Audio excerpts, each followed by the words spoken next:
Ladies and gentlemen, at this time, please rise.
Good evening, everybody. Thank you for joining us, and welcome to Game Night in the Region on the Region Sports Network, streaming worldwide on YouTube, Facebook, regionsports.com, and the IHSAA Champions Network. We come to you tonight from Ames Field as the Region Sports Network presents live coverage of Week 3 high school football as the visiting 6th-ranked Chesterton Trojans take on the host 9th-ranked Michigan City Wolves. I'm Andrew Mild, and I'll have the play-by-play for tonight's game. And joining me with the color analysis is Steve Pachalski. Good evening, Steve. How you doing, Andrew? No better place to be tonight. I was going to say, this is a top 10 matchup in the Ennigenberg rankings, the Chesterton Trojans and the Michigan City Wolves. And, Steve, these two teams have a bit of a history. Last year, Michigan City went to Chesterton, shut them out, won 20-0. Chesterton got their revenge by knocking Michigan City out of sectionals. So this is certainly a game that the Wolves have had circled going into the new season. Sure, and I'm sure Michigan City, I believe that sectional game went in overtime as well. So I'm sure they're looking for a little redemption here tonight. We look at that offensive side of the ball for the Michigan City Wolves. Trent Hart, he's back. He's off to a phenomenal start. He threw 3 touchdowns last week in the loss against Lafayette Jeff, but he's really taken a jump up from his junior year to his senior year. Expect to see more of that tonight. The so-called basketball on grass. Let's see. They're going to spread them out and try to get the ball in the hands of all their athletes. And you look on the other side for the Chesterton Trojans, they were riddled with injuries last year. Brady McCormick, the quarterback, went down with an ACL injury. They turned to C.J. Perez. And then this year they go with the fresh face, Hunter Boyd, who transferred from Indrayan to Chesterton. And they said he can really spin it. Well, they've been trying to get him in tune with the first 2 games, slowly bring him around, and we'll see if they open it up a little bit more tonight. Well, it begins and ends always with Chesterton with their run game. Andrew Govia, he has been stellar these last 2 years. Almost ran for 1,200 yards this year, off to another great start. He had 168 yards last week in the 20-19 win against Hammond Morton. Yeah, I remember doing a couple of his games last year, and you could basically just rinse and repeat there.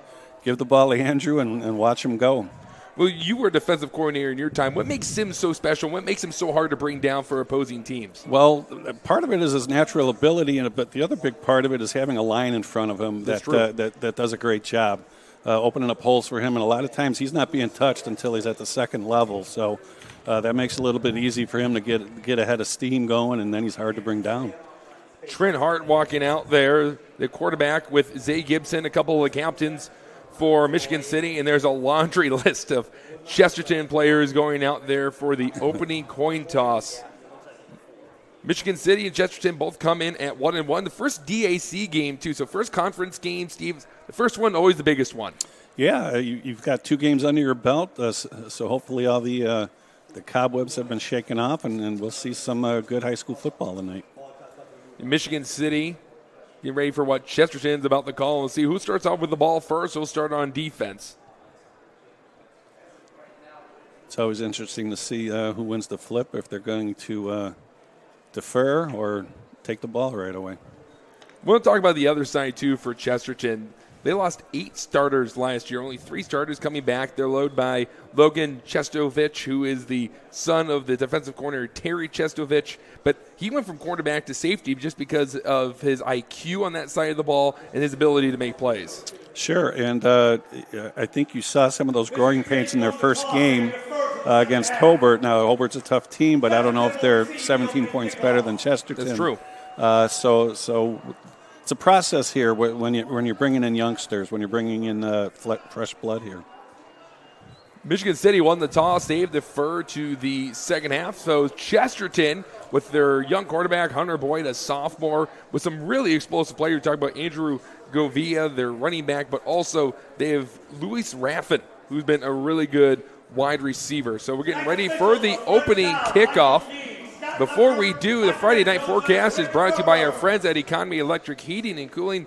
Tonight's forecast, it is 63 degrees. There's a crisp feel in the air, and Steve, feeling like it's truly fall, has arrived here to Northwest Indiana. Gotta love it. You gotta love it. As we get ready for these kick, Chesterton getting ready to return. Perfect September night. Doing the kicking for Michigan City is going to be Alvaro Serrano. Max Soffin back to return alongside Peyton Dalebeck.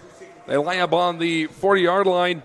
We get ready for more football here on the Region Sports Network. 3 games, a triple header that you can turn into also with the RSN zone. The LaPorte versus Valpo game and Portage versus Lake Central. But Steve, I don't think anyone's got better than us tonight. I don't think so. I think we got a good draw here. Serrano with the kick, and here we go. Dalebeck to return. He fields it at the 1-yard line. Gets ahead of steam. Going to his right. He gets wrapped up. And as he's trying the legs, then they keep pushing him back, and they're going to mark him now around the 21-yard line. That's where Chesterton will set up shop for their first drive of the game. As we mentioned, this is a run-heavy offense. But with Hunter Boyd, who's known as a pocket passer, more accurate than previous quarterbacks at Chesterton, it has really added another wrinkle to their game. I think they're going to try to, watching the last couple of games, they've tried to get him moving. I think they're going to try to set up maybe some short passes, get him comfortable, because they would like to throw the ball a little bit more, I think. Take the pressure off Govia. Boyd in the gun, putting Roan in the motion, hand it off to Govia up the middle, starting off for their running back, and he gets a good chunk there, moves it out to the 26-yard line, a gain of 4. Well, forget what I said. Let's run the ball. Well, that's the interesting thing is I was watching back the Michigan City game and their first one here against Hanover Central. Early on, the Hanover Central offense was getting some good chunks on the run, so it's going to rely on the linebackers of Michigan City to get up there and stop this run game. Sure. And the run, as they say, sets up the pass. So. Exactly. And there's some explosive players on Chesterton's offense.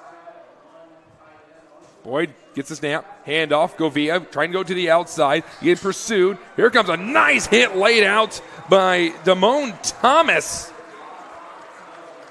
And that's around the, say, 27-yard line. Maybe a yard there. It's exactly what Michigan City wants to do, put them in third and long situations where they're not so apt to run Govia. Michigan City does have a really good secondary. They call themselves Strap City, Steve. Led by Thomas. He's been a phenomenal player. He's offered from a couple of different D1 schools like Western Illinois and Miami of Ohio. And in week 1, when Region Sports Network was here, he was the Lantern Man superhero of the game. Looked like a superhero there, taking down Govia by himself. Not an easy task. They run a play from the pistol formation. Govia getting fed again.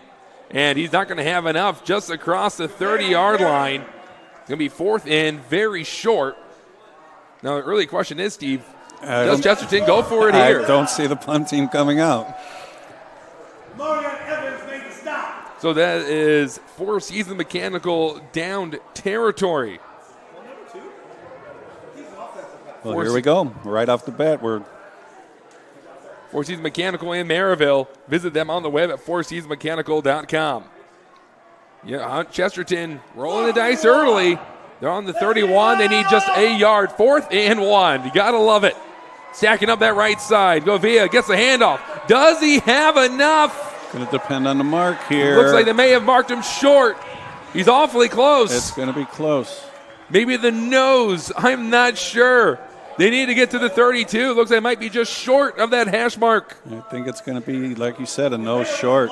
They're going to bring out the chains to measure this, Steve. I'm just not sure. Chesterton tried to run it up the middle. Michigan City was playing for the run. They were able to stuff Covia. If that chain is stretched, I don't think he got it. Yeah, they haven't moved the chains just yet. It was just a bit past the 32, and I don't think that ball even got past the 32-yard marker. Here they come. It's hard to tell from the angle, but I don't think it's at the 32 either. They are forcing them to get their steps early. Coming to about midfield here. I think he's going to be short. I think so. Michigan City, they're pointing. They think that they stopped Chesterton in their first drive of the game, and they are right.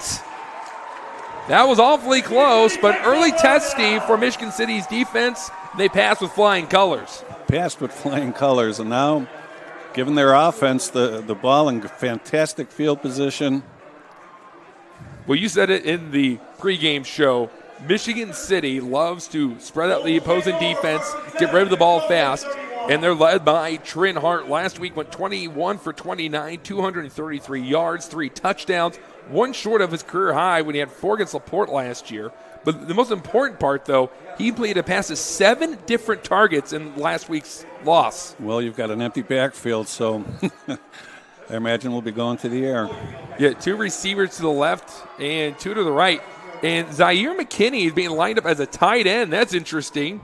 The 3-star wide receiver lined up just to the left of the left tackle. Drop back, looking to go deep. Hart lets one go for the end zone. It's just out of the hands of Meek Larnett. It's going to be interesting to watch how these two offenses go about it differently, Steve. One team wants to go to ground and pound, really milk the clock. Michigan City, they want to go fast. They want to score quick. Most definitely. And they had to look there just a little bit past Larnett. He had him beat, just a little bit long on the throw. Lawrence had a good game last week, 81 yards on 7 receptions, trying to feed him early. Read option here. Hart taking it himself, gets across the 20, gets pushed out of bounds. About 8.5 yards there. Make it 3rd and manageable. Faked it to Evans. Hart took it himself. A good read there, and Michigan City is going to get a first down. In business right away here inside the 20. We're in the red zone. And they're going quick. No huddle for Michigan City, already on top of the football. They're marked at the 18-yard line. And it's a fumble, a bad exchange, and it's recovered by Chesterton. They went for the jet sweep. And the wide receiver had the ball, dropped it, and Chesterton gets left off the hook. Almost looked like he was trying to give the ball back to the quarterback there, and it just dropped it on the ground. So go for the touchdown, can't score. That's a huge break for Chesterton. Go for the read option, get a first down. And Chesterton, after they were stopped on 4th and short, get the ball back after an early turnover for Michigan City. They'll start off at the 25-yard line. Back out there is Hunter Boyd and these Trojans. 9:16 left in the first quarter. Govia in the left hip of Boyd. Wide receiver in motion. And Govia will get another handoff going to his right this time. And once again, a very minimal game, Steve. No, they're crowding the line of scrimmage, and they're going to try to force Chesterton into throwing the ball. It was right in the middle of that Michigan City defense is Zay Gibson, the captain of the team. He has 18 total tackles already this year. As we said, it may come down to the linebackers for Michigan City to slow down Govia. Going from the pistol this time, stacking up the right side, 2 receivers to the left. Govia up the gut, trying to go with a shimmy and a shake, but again, Michigan City wrapping them up early. Only up to the 29, so 2 more yards. Going to be 3rd and 6. Here we go, 3rd and long again. Now, this is a moment you think that Boyd's going to have to throw it right. They have not allowed him to spin the rock just yet. You would think so, but I would have thought that on the first series as well. So let's see. Boyd, the Andrean transfer, is yet to throw the ball yet. Govia, the bell cow. The DAC All-Conference has nothing but carries. And it's a fake. They go into the left. Tight end wide open. That's Michael Roan. Roan with a head of steam with a big stiff arm. Still going. And he's able to be tripped up by Thomas. Then that is a Chesterton first down. And that's the respect for that running game. The linebackers bit on the play fake. And they couldn't catch up to the receiver going to the sideline. Roan, the tight end, up to the 48-yard line, about midfield. A lot of teams want to throw so they can run. Now it's for Chesterton, it's run so they can throw. Roan made the big play. Talking with Hunter Boyd before this next one. Receiver going off to the right, and it's another handoff. Govia getting hit, driving the legs, and maybe got a yard, but the ball got ripped away. Didn't hear a whistle, but now there's the whistle. Ball. There it is. Buskirk had the ball, and he was heading towards the end zone. There was no whistle, but now the referees blow it as Coach French not all that happy now, Steve. He thought he had himself a defensive touchdown. He surely did. I did not hear a whistle, but they marked the ball. They don't seem to be discussing anything there, so it's still Chesterton ball. So far, so good, though, for Michigan City. Govia has yet to have a big run thus far. Good amount of carries, too. They keep ringing his bell. I don't see that changing. 7.5 minutes in the first quarter. 2nd and 9 from the 49. Chesterton got stopped in their first drive on a 4th and short and just got the ball back on a mental error by Michigan City. Boyd starts the play. Govia going to his right, trying to find a hole. There is nowhere to go. Maybe half a yard there.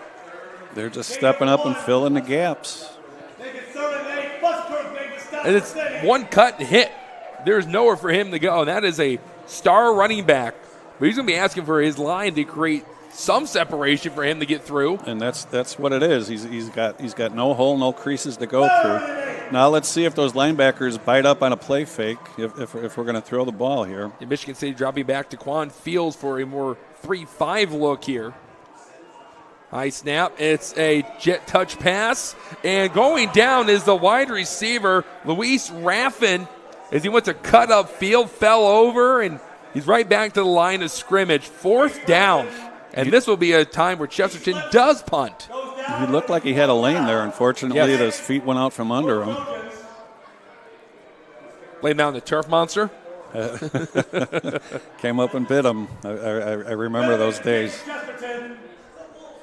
Thomas back to return for Michigan City. You ready for the punt here? The first one of the game.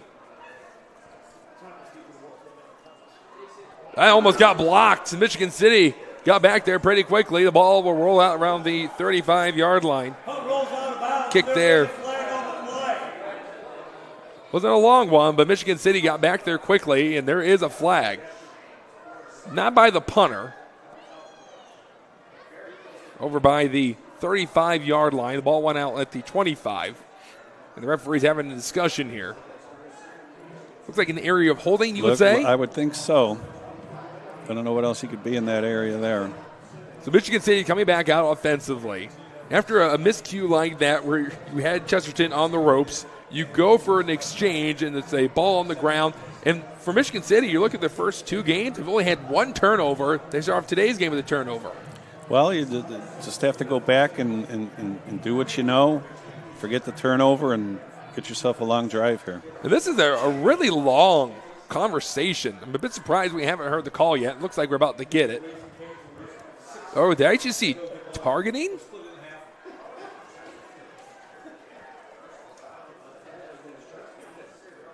Am I seeing that right, Steve? That's what it appears. Yes. Wow. Yeah, that's targeting on Chesterton.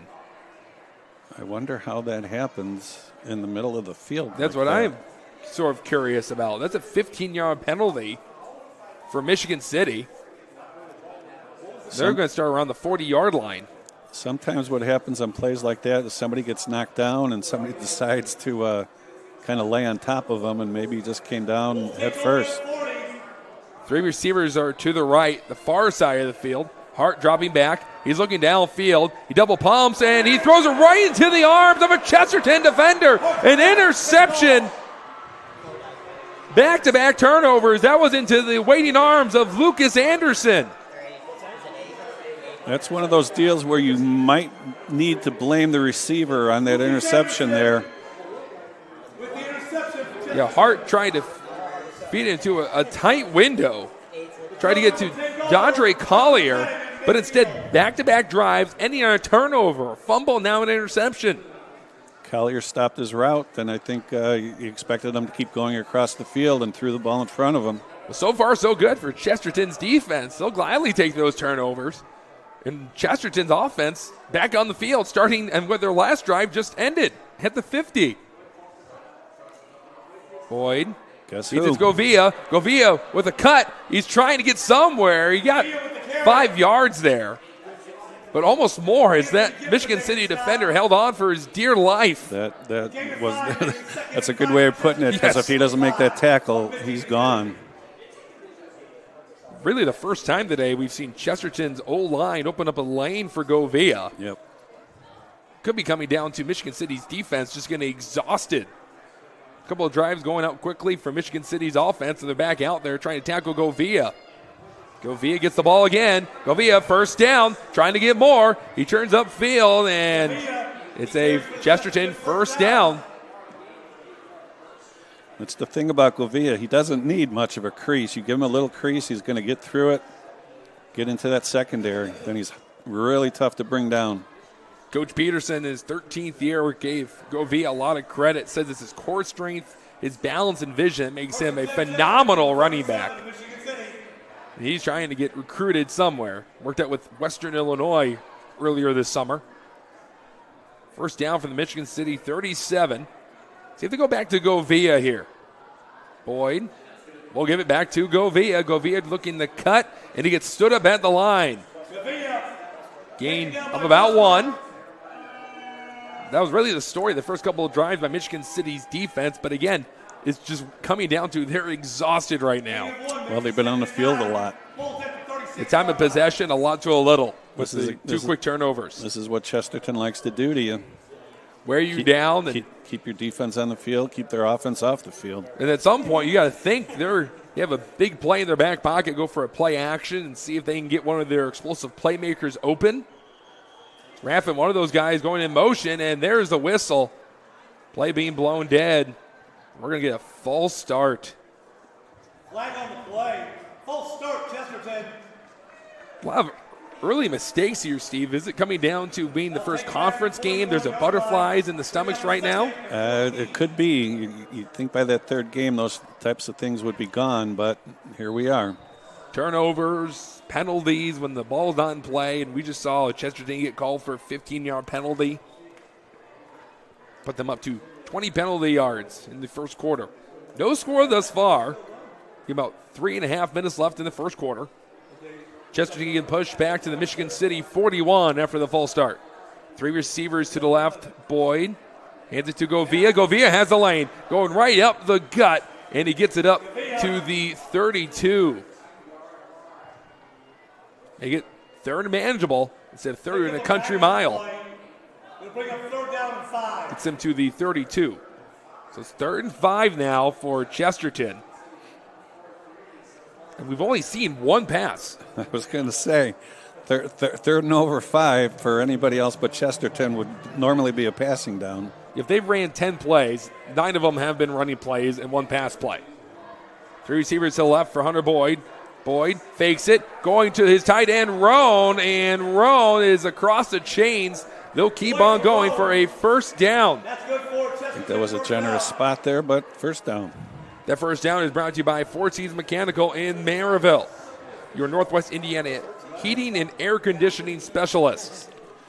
But again, that play action brings the linebackers up, and he's got that ball right in behind them. Also helps when you go to the 6'4 senior Michael Roan, who's made both catches on the 2 completions from Hunter Boyd on 2 attempts. 2 receivers to the left, 1 to the right. Govia, fake. And there's going to be a sack for Michigan City. They got back there in a heartbeat. And Hunter Boyd had nowhere to go. Julius Hurd getting the sack. Julius Hurd with the quarterback. He wanted to get rid of that ball quick, but Michigan City was playing man, and they were pressing hard. Julius Hurd, the senior, with his 2nd sack of the season. He's been a one-man wrecking crew early on in the year for the Michigan City Wolves, and when they needed a big play, they got it from their senior. Puts Chesterton at 2nd and 16. Roll out to left. More pressure for Michigan City, and a completed pass. Chesterton will get some of those yards back as they get back to the original line of scrimmage. That was the fullback, Patrick Mochin. Just a little flood there into the left flat. Get some yardage back. Don't need to get it all at once. We were talking about they've been trying to get Hunter Boyd out of the pocket. And he looked comfortable there. That was a really nice throw. Right on the numbers. You get those yards back. Get some confidence for your quarterback, too. Right, and him being a lefty, he rolls to his left, so it's a little bit different look from what they're normally going to see a quarterback do, the right-handed quarterbacks. That might have been what his trouble was on the play before. With the play clock running out, Chesterton will take a timeout. We'll take a quick timeout with them. You're tuning into the Region Sports Network, the only game in town. At Strachan Van Til, we believe grocery shopping should be simple. Now, shopping is easier than ever with our new and improved website. Find what you need fast. Browse your favorite products, add them to your cart, and check out in just a few quick steps. Choose between convenient in-store pickup or let us handle the heavy lifting. From our shelves to your doorstep. Skip the lines, shop your way, and spend more time on what matters most. With our rewards program, enjoy incredible savings and personalized offers every time you shop. Shop online now at strachanvantil.com or download our app today. Hi, I'm Crowd Company's Lantern Man. If you're a contractor, it's my job to make your insurance coverage simple and affordable. Because I know time is money, I'll come to your business. Certificates and bonds are a snap. Wherever you are, whatever business you're in, we've got you covered. As Crowd Company's Lantern Man, I'm your insurance superhero. Crowd Company's insurance professionals. Highland, Merrillville, and Michigan City. We are back. It's 3rd down, and I think Chesterton just got off with a nope. The referee got it. It's going to be a false start on the wide receiver that was in the slot. Max Soffin. Again, it's just both teams playing sloppy to start off the game. Yeah, and I think with what Chesterton did before going forward in their own back in their own territory, I think you have to consider this 2-down territory. So. Not necessarily get it all back at once, like I said. Mace Redmond, the kicker, though, for Chesterton has a good leg. And another flag. And they're going to get this one on Michigan City, it looks like. No, they're going on Chesterton again. Someone lining up in the neutral zone. I'm counting them up. That's 15 penalties on this one drive. Or 15 yards of penalties, I should say. I was going to say 15 penalties. Wow. I mean, both teams just shooting themselves in the foot here. Turnovers from Michigan City early. Chesterton pushed back to the Michigan City 39. They got to get to the Michigan City, say it's about the 16, 17-yard line. Yep. So 3rd and 19. Third in a semi-truck right now. Boyd's going to set up shop in the pocket. He's going to let one go. He's got a man, and it's caught. Touchdown, Chesterton. Luis Raffin, the explosive senior, got open. And on 3rd and 19, Chesterton strikes first. That was a near-perfect throw, and he seemed to catch that thing on his fingertips. Play action, good blocking. There was a pocket around him. Perfect throw. And the sophomore, Hunter Boyd, delivers in the clutch as Chesterton, despite the 15 yards of penalties, still finds a way to score. It makes it 6-0. That's got to give Hunter Boyd a big boost of confidence. And the kick is good. 7-0 Chesterton. They score on a long pass from Boyd to Raffin. We'll be back after this break on the Region Sports Network, the only game in town. Thinking about what to do after high school? Consider a career with Boilermakers Local 374. As a Boilermaker apprentice, you'll earn while you learn. We offer excellent wages and benefits, and as part of our no-cost hands-on apprenticeship program, you'll learn from the best in state-of-the-art training centers and on the job. Become a union Boilermaker and get on your way to a great career. Find out more, visit www.local374.org or call 219-845-1000. From lighting up Friday night football to powering the classrooms that shape the students of Lake County, IBEW Local 697 is proud to support our region schools and the communities we call home. A career as a union electrician could be your next great move. Your next cap might be a hard hat. IBEW Local 697, powering futures, powering the region. We are back. A 35-yard touchdown. Boyd to Raffin. Chesterton kicking the ball back with a minute and a tick still on the board, and it's a squib kick. McKinney was back. He won't be able to receive it. Michigan City trying to find somewhere to go. That is the running back for Michigan City returning it as it gets right across the 35. That was Jeremy Thurman. Good field position for MC to start here. Well, there's going to be a lot of pressure now on Michigan City's offense, right? You go out there, 2 turnovers. You just saw Hunter Boyd deliver a perfect pass to Luis Raffin for a touchdown. Michigan City's got to get something going here. But I don't think they're going to change their MO. They do what they do, and hopefully they have short memory spans. Check out the IBEW Local 697 electrifying plays from this week's football action. Visit Regionsports.com, Facebook/RegionSportsNation, or on Instagram. The handoff. Chesterton stops them somewhere around the 40, so about a 5-yard gain there. That was a handoff to Evans. Gain of about 5 makes it 2nd and 5. 37 seconds. One more play is looking like for Michigan City in this first quarter. That's a good way to answer after a couple turnovers. Just run a basic play, get some yardage. Although at least one more play in this drive than they did in the last one. And after just one play, Evans with a big hole, trying to go to his right. He gets the first down, and he's across midfield. And that's a way to end the first quarter if that's going to be it for Michigan City as they get to the 45-yard line. Clock's about to start, and that's it for Michigan City. They're going to walk over to their sideline. Coach Stain telling them stay out there. But 5 seconds to go, looks like Chesterton will take a 7-0 lead into the second quarter after a phenomenal play from Boyd to Raffin. We'll take a break here on the Region Sports Network, the only game in town. Four Seasons Mechanical proudly serves Northwest Indiana, providing quality, reasonably priced, reliable service. With a quality and comfort guarantee, the professionals at Four Seasons Mechanical offer a wide range of services in heating, ventilation, and air conditioning. Whether it's residential or commercial, Four Seasons Mechanical is there 24/7. To find out more, the website is fourseasonsmechanical.com or give them a call at 219-756-7020. Four Seasons Mechanical, your indoor air quality specialist. With electrical services from Economy Electric Heating and Cooling, you can radiate the perfect amount of light and energy into your home. From rewiring and code upgrades to ceiling fans, lighting, security, and more, Economy Electric Heating and Cooling's trained electricians will make sure you can enjoy your home on full power all the time. For a free estimate on electrical work, call Economy Electric Heating and Cooling at 219-923-4441, and you can visit them on the web at 4ajobdoneright.com. That's the number 4ajobdoneright.com. We're back live with Michigan City. We'll start off on the Chesterton 45, trying to get some offense going after some mistakes early on. A fumble and an interception.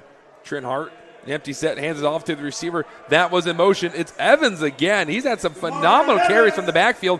This time he lines up as a slot receiver and gets it up to the 41-yard line. He's running like his hair's on fire right now, Steve. Little jet sweep there. emptied the backfield, but still keeping the ball on the ground. That's the one thing about Michigan City. They have a lot of different offensive weapons, and they get really creative how to get those guys the football and let them make their own plays. It's a read option. Taking it is Hart. Hart going up the middle, and he gets across the 25-yard line. They're marking him down at the 24. They ran that play earlier. It worked. They run it again. And when it ain't broke, if it's not broke, don't fix it. They get across it for a first down. Exactly right. Read the defensive end, went with the fake, took it right up. That first down is brought to you by Four Seasons Mechanical in Maryville. Handoff to Thurman. Thurman gets it to the, say, about the 19-yard line there. Michigan City wasting no time, getting right back on the ball, going fast, wearing down these Chesterton defenders. Little shoes on the other foot here now. Chesterton linemen seem to be gasping for air. 3 receivers to the left, 2 to the right, and it's a handoff once again to Thurman.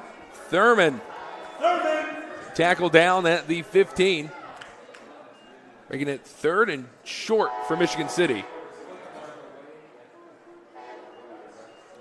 I think we've seen what Coach French has decided to do to answer after those 2 turnovers. Keep the ball on the ground, take a little page out of Chesterton's playbook. Coming out is their short down back, DeQuan Fields, transfer from Portage High School. He's a big guy, 6'2", 230. There's a lot of guys you got to try and bring down. They give it to him. He gets the edge, and he'll move those chains. It's another Four Seasons Mechanical first down brought to you by our friends at Four Seasons Mechanical in Maryville. Visit them on the web at fourseasonsmechanical.com. The load to bring down there. But there's 3 different running backs they can turn to, and they feel a lot of confidence in. Thurman, Evans, and Fields all have gotten handoffs on this drive. They're going to give it back to Fields, and Fields with a head of steam rumbles it to the 5. Very, very good descriptive word there, rumbling. That is a massive fella. You could almost feel the earth shake as he's running. And that's a kid that ran for 205 yards last year when he was wearing a Portage uniform against Hammond Morton.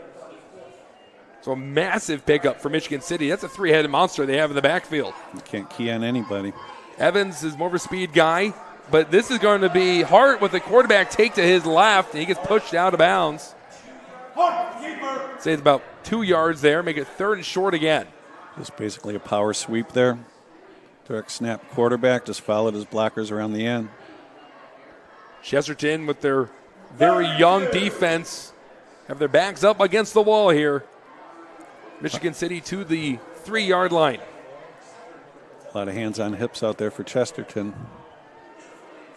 They need 2 more yards, and they are stacking up the backfield. There's a couple guys back there.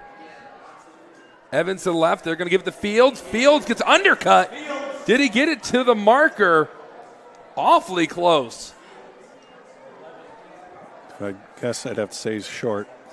Short by a yard. They get 4th and 1, and they're saying he is short. I don't even know if that's a 1, and that looks like inches from where they're lining up on the other side of the football field. Making some substitutions. Fields heading off, which is quite interesting. Evans also coming out. There are 4 receivers to the right of Trin Hart. Here we go. A big play. They'll give it to McKinney. McKinney gets wrapped up. And I don't know if he got it. I don't think he got it. I don't think so. The defense for Michigan City is already heading out to the field. Zaire McKinney tried to go around the edge. Chesterton brought him down. And Chesterton's defense on the longest drive of the game from Michigan City denies him. That's a very interesting call there. You take out your big man who's been just getting huge chunks of yardage, and you try to get to the edge, and Chesterton was up to the moment. If they needed 3 inches, they got 2. That's how close Exactly. he was. So Chesterton will start on their own 2-yard line. They can hear the fans that are behind them right now. Couple running backs to the right of Hunter Boyd, and Boyd's going to keep it himself, and he gets hit immediately. The ball's loose. And the ball might have just come loose. There's a dog pile. Looks like Chesterton got back on it. So Boyd did cough up the football. The referees are marking him down back at the line of scrimmage. That could have gone so much worse for Chesterton.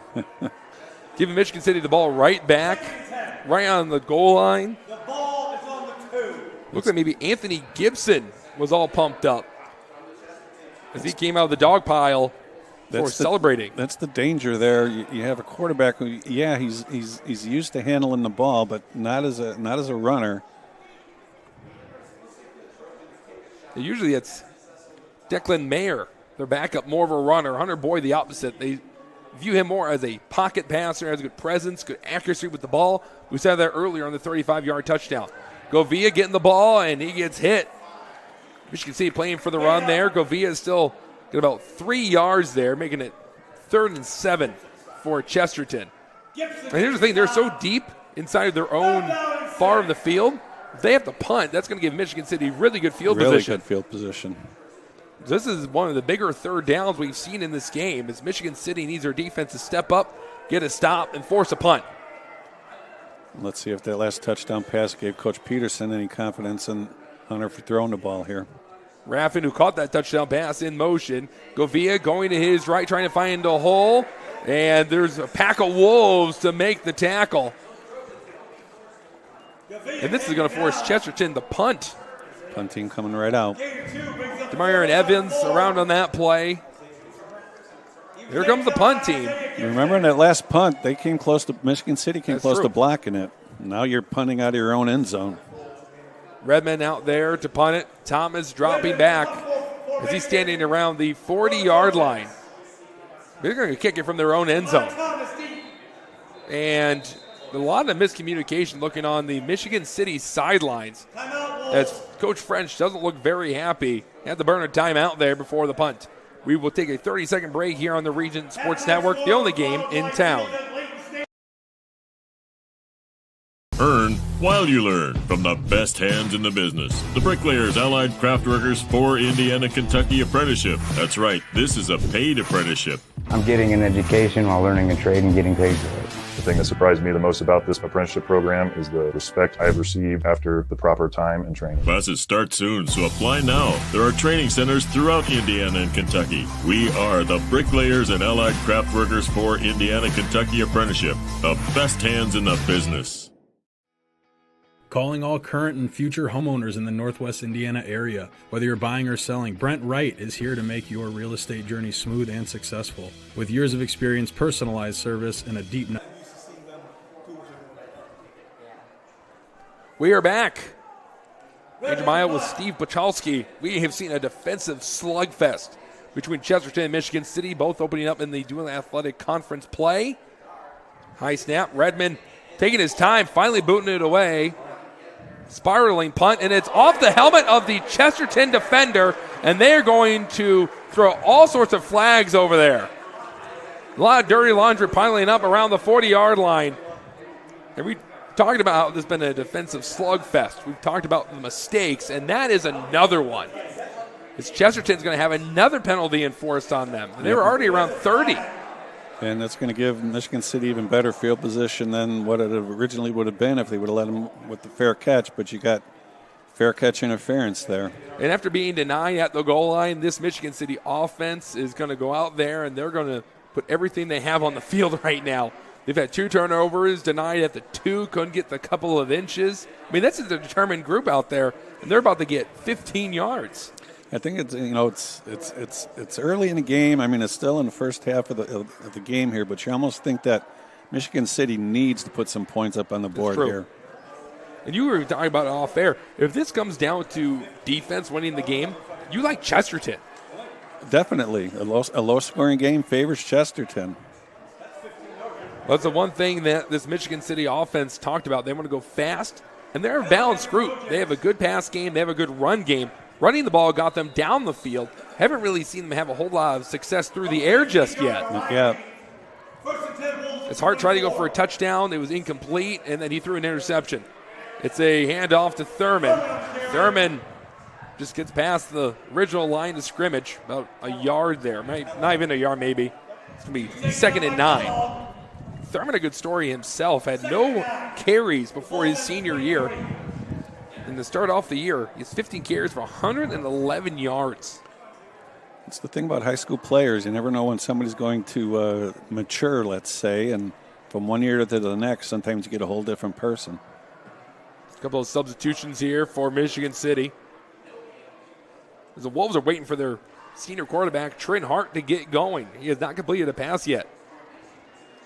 Just to the other team. Takes it, going to his left, throwing off his back foot, trying to get to a man, and he sails it out of bounds.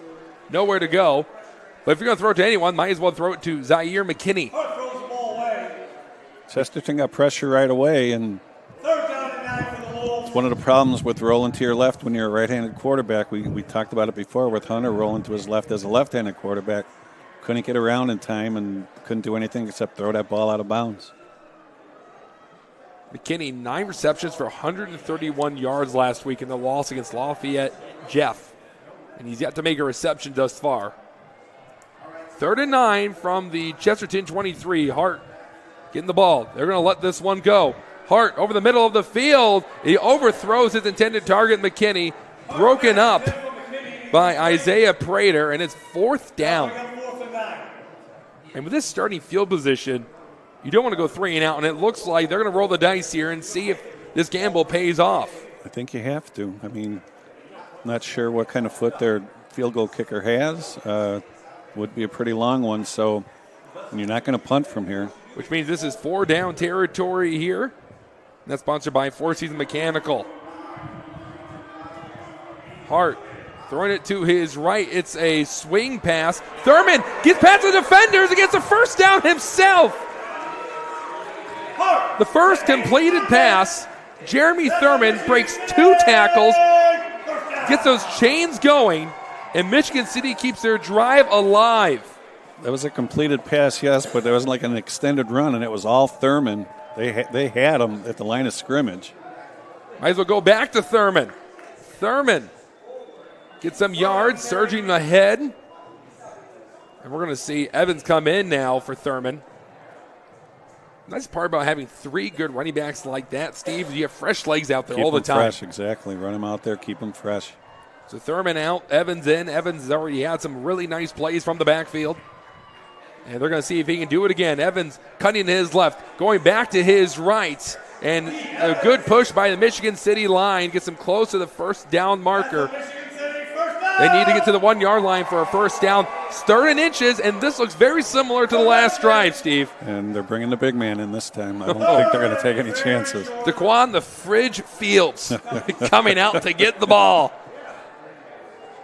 There might be also a good time to fake it to him and let Hart roll out to his right, see if someone can get it open. If not, he can take it himself. That's true, but I have a peculiar feeling that the big man's getting the ball. Got 3 guys to the left, and Fields is going to get it. Fields undercut. He was close to the goal line. He doesn't appear he broke it, but he will get the first down, making it 1st and goal within the 1. First down and goal. I mean, this would be a really good time for Hart to just run a QB sneak here, just fall forward and get in and get some points on the board. Well, so many teams, they don't go under center anymore. They're not allowed, I guess. Fields out there. Fields ball. Fields tackled. Did not get into the end zone. The Chesterton defender got back there so quick. That was Lucas Anderson who had the interception earlier on in the game. I mean, this is old-fashioned football, Steve. You got to be loving this. Oh, yeah. Your best against my best, and we're going to fight it out in the trenches. Slug it out. This is a slugfest. Looks like a heavyweight fight. Substitutions made by Michigan City's offense. McKinney lined out far to the left side. I think we might see that read option here. And Hart, handoff, Thurman. They're not making any signals yet. Referees converging to where Thurman was tackled down. Marking him down. And they're marking him short again. The nose of the football is sitting also close. I believe you can fit. It almost just fall into the end zone. You fit an index card between the nose of football and the end zone right now. That's how close Michigan City is. But Chesterton will not break. 3 minutes to go in the second quarter. 7-0 Chesterton. They scored their one touchdown on a 35-yard touchdown pass. We're still not going under center. Hart fakes it. Hart up the middle. Hart into the end zone.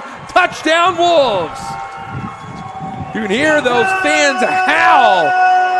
You see a light show going on here at Ames Field. And finally, Steve, Michigan City breaks the plane and gets some points on the board. And it comes off the feet, not the arm, of quarterback Trent Hart.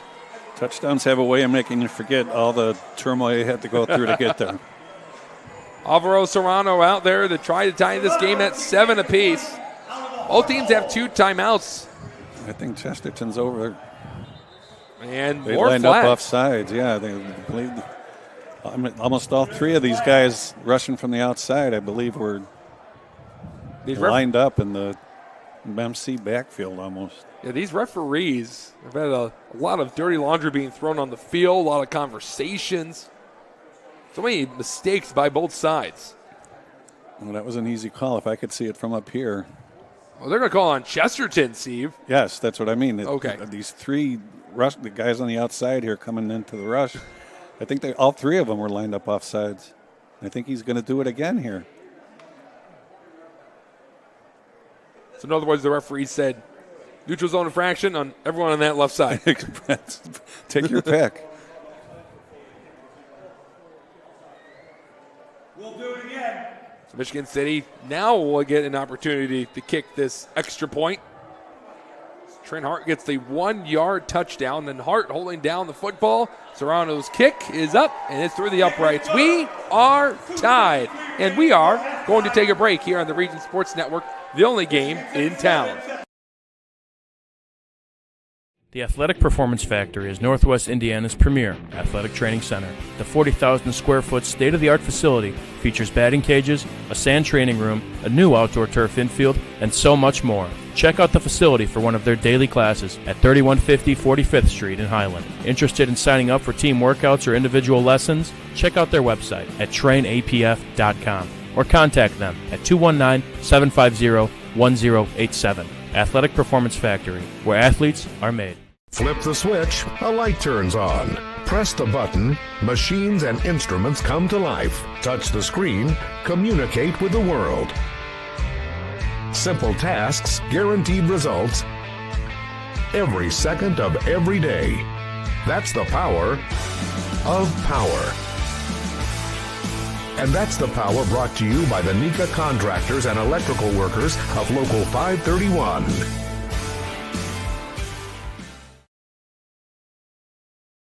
This is a Quintel kickoff. This kickoff and all kickoffs are presented by Quintel Incorporated, handling jobs of all sizes throughout the county since 1994.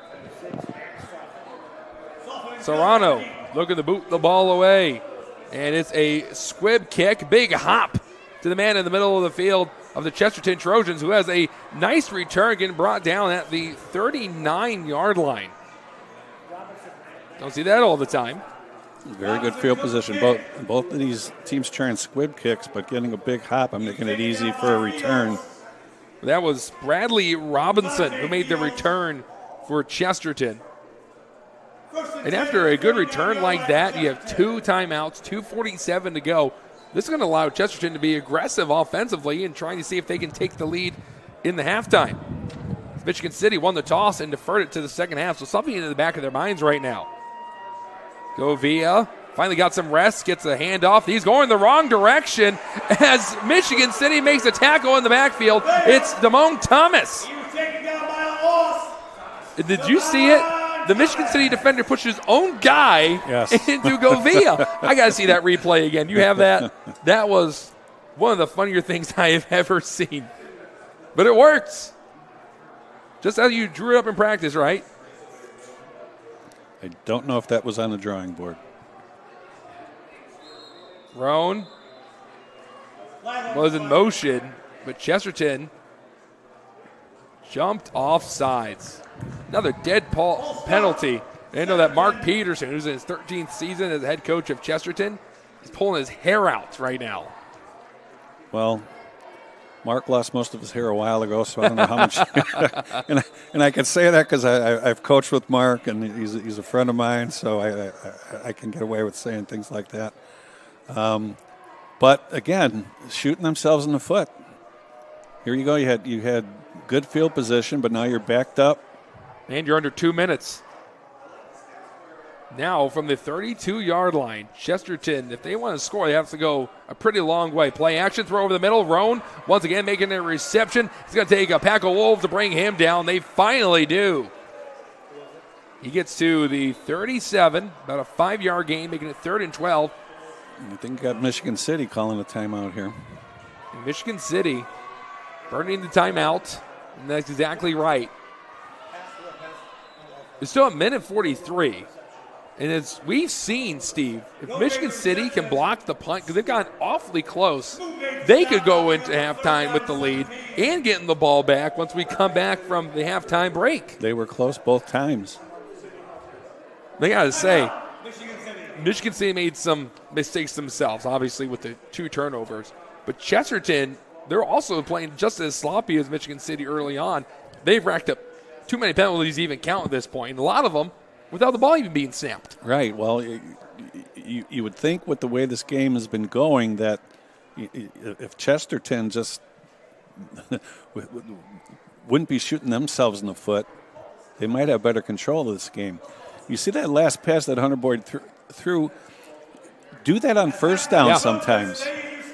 Yeah, it's important to keep with your identity of handing it off the ball to Andrew Govia. But if you're in the play action and get that sort of separation for guys like Luis Raffin, and there's even some other big players like Gus West who hasn't made a play just yet, why not go through the air and try to beat him that way and be more balanced? Sure, and you can tell that Michigan City defense is keying on Govia, so you have to do something to just take some of that pressure off of him. And Hunter throws a nice ball. But when you're in a 3rd and 13, you're allowing Michigan City to drop back. Exactly. I guess we said that the last time. That led to a 35-yard touchdown. That was on a 3rd and 17. You become predictable in these situations. Boyd, pressure in his face, letting one go far down the field, and just past the reaching arm that looked like Evan Lindsay. And we 4th down, and with that being a pass play that went incomplete, the clock stops. Boyd walking slowly off the field. Coming off the edge, Michigan City's got to him pretty fast. Earlier on, Boyd got sacked, and that was within a split second of the ball got snapped. He went for the play action, and next thing you know, already back there was Julius Hurd. Well, that's what happens on 3rd and long. You pin your ears back and you come. You don't have to really worry about the run in that situation. But you know, for Michigan City, they would like to not see Chesterton defenders get past the last defender. No. Now, a few times on 3rd and forever, the Chesterton secondary has allowed that to happen. Here's the punt. It was a low snap this time, and getting rid of it is Redmond. And Thomas, the fair catch, falls down. They're going to start at the 35. A minute 31. This is very manageable for Michigan City with one timeout. The reason for that, because we've talked about it today, they go fast all the time. So this is their normal speed. Right. It's not going to be foreign to them to get up, line it up, and keep the ball moving. Just need to complete some passes here. And if you're Michigan City and head coach Cody French, you would love to see Zaire McKinney get going here. The verbal commit to Northern Illinois. Never really said his name a whole lot except for one intended target, and that's about it. I think we may see that change here. He's lining up on this far side, going up against Peyton Delbeck. Hart looking to his left, right at McKinney. Hart to McKinney connection. They're going with a hook and ladder, throwing it down the field, and McKinney drops the ball, but the referee's going to throw a flag. I believe we might have gotten holding on Delbeck.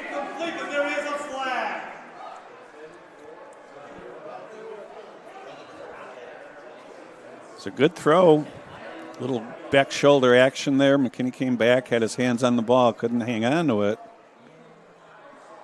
You went for McKinney going inside, pump fake, trying to see if Delbeck would bite, and then he went straight up the field. I haven't seen the official call yet. By the way, it's a first down for Michigan City. That was pass interference, is 15 yards. Mark it down at the 50. Let's get those 15 yards. They're at midfield. 1:24 to go. One timeout for Michigan City. McKinney gets the handoff. McKinney going to his right. McKinney going to his left. He got himself a good block, but that block looks like it was a block in the back. That's going to be on Michigan City.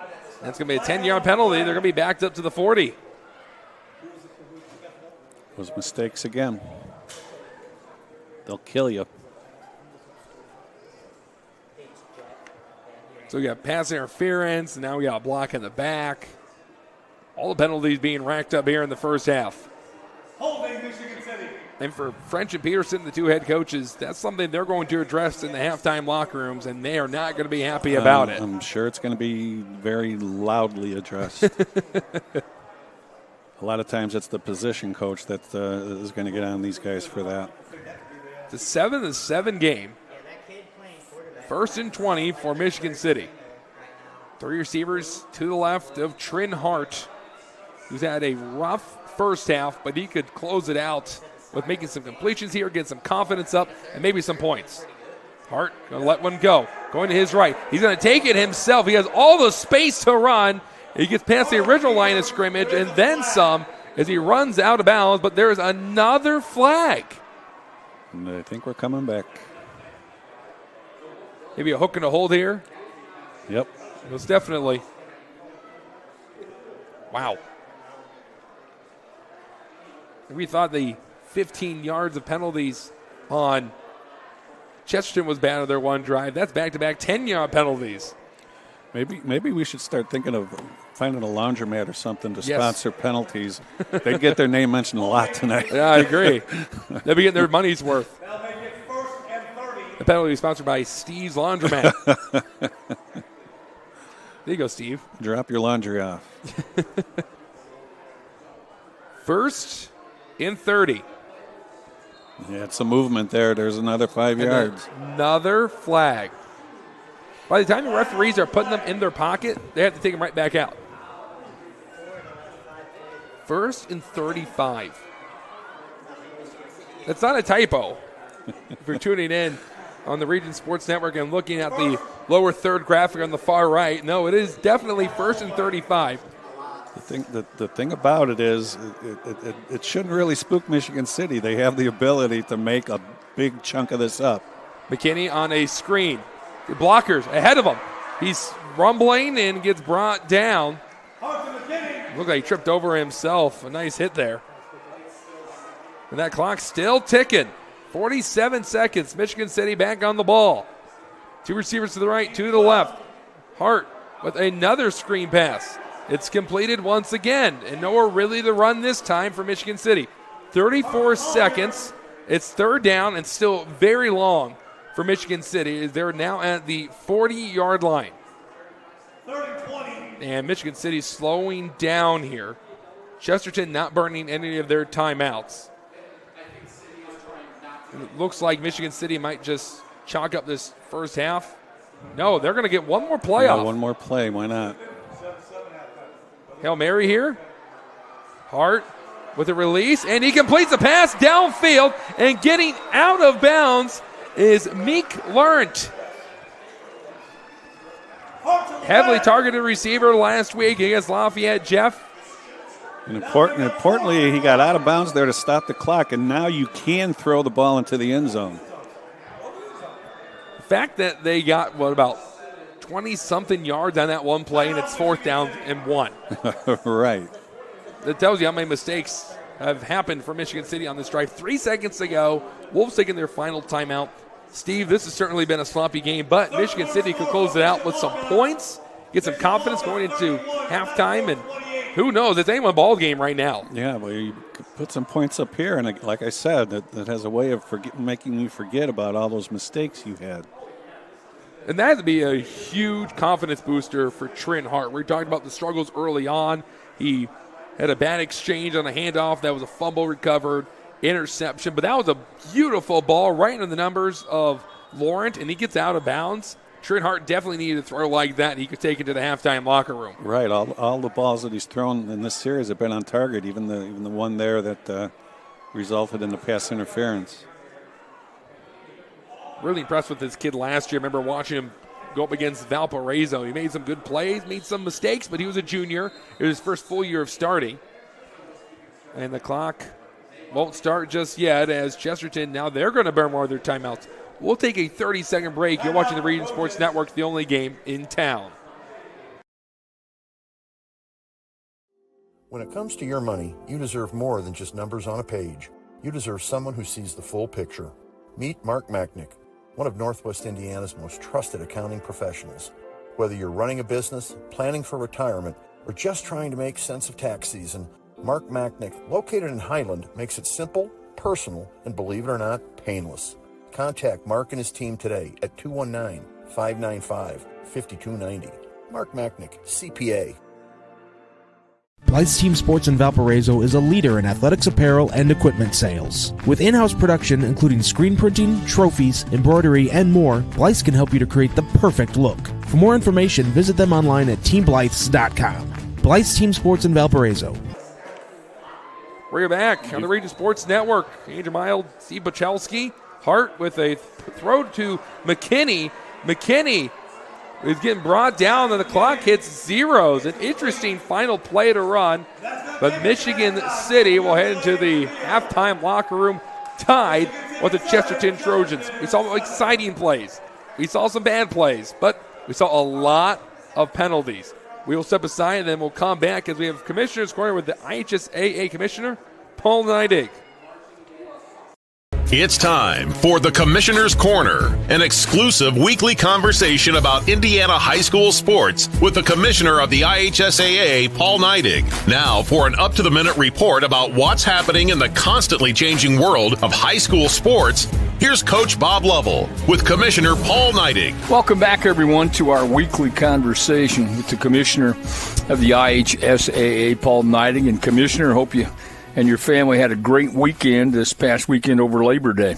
Yeah, it was a great weekend, Coach. And, you know, it's always a great time to hang out with family, and that's what we were able to do. You know, we've got some grandkids now and got to enjoy them and, you know, and just really sit back and think about the time, where we're at in this great state. Certainly, Labor Day is a holiday to celebrate by many and the people who work hard, and you know that goes for our coaches and everybody else that's in the school environment. They're out there working hard in an ever-changing environment to support the student athletes, and not only student athletes but all students in this state. And so appreciative of the people who choose to do their work in the eye of the public.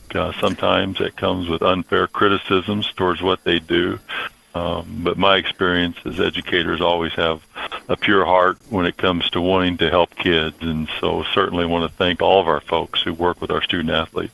Well said. I think one of the things that doesn't change about the environment is that this time of year there's a whole lot of great competition going on, and before we know it, girls golf will start the fall sports championship schedule on the 18th and 19th of September, which is right around the corner. Yeah, it is. It's hard to believe, but girls golf kicks off our championship season, and we're ready to go. Chris Kaufman here in the office oversees girls golf, and Chris does a phenomenal job. And, you know, it seems like we talk about this every year, Coach, but it's always worth celebrating. There's just a level of talent that we have in this state. You know, we've got people that, We've got students that are out there playing golf that'll become recreational golfers the rest of their life, but that's after a stop in the collegiate scene. And we have many girls that are out there going to be playing collegiately in the future in golf, and it's just such a great opportunity to celebrate them. And, you know, Prairie View Golf Course right here in Carmel, Indiana, is where we're going to celebrate the state championship.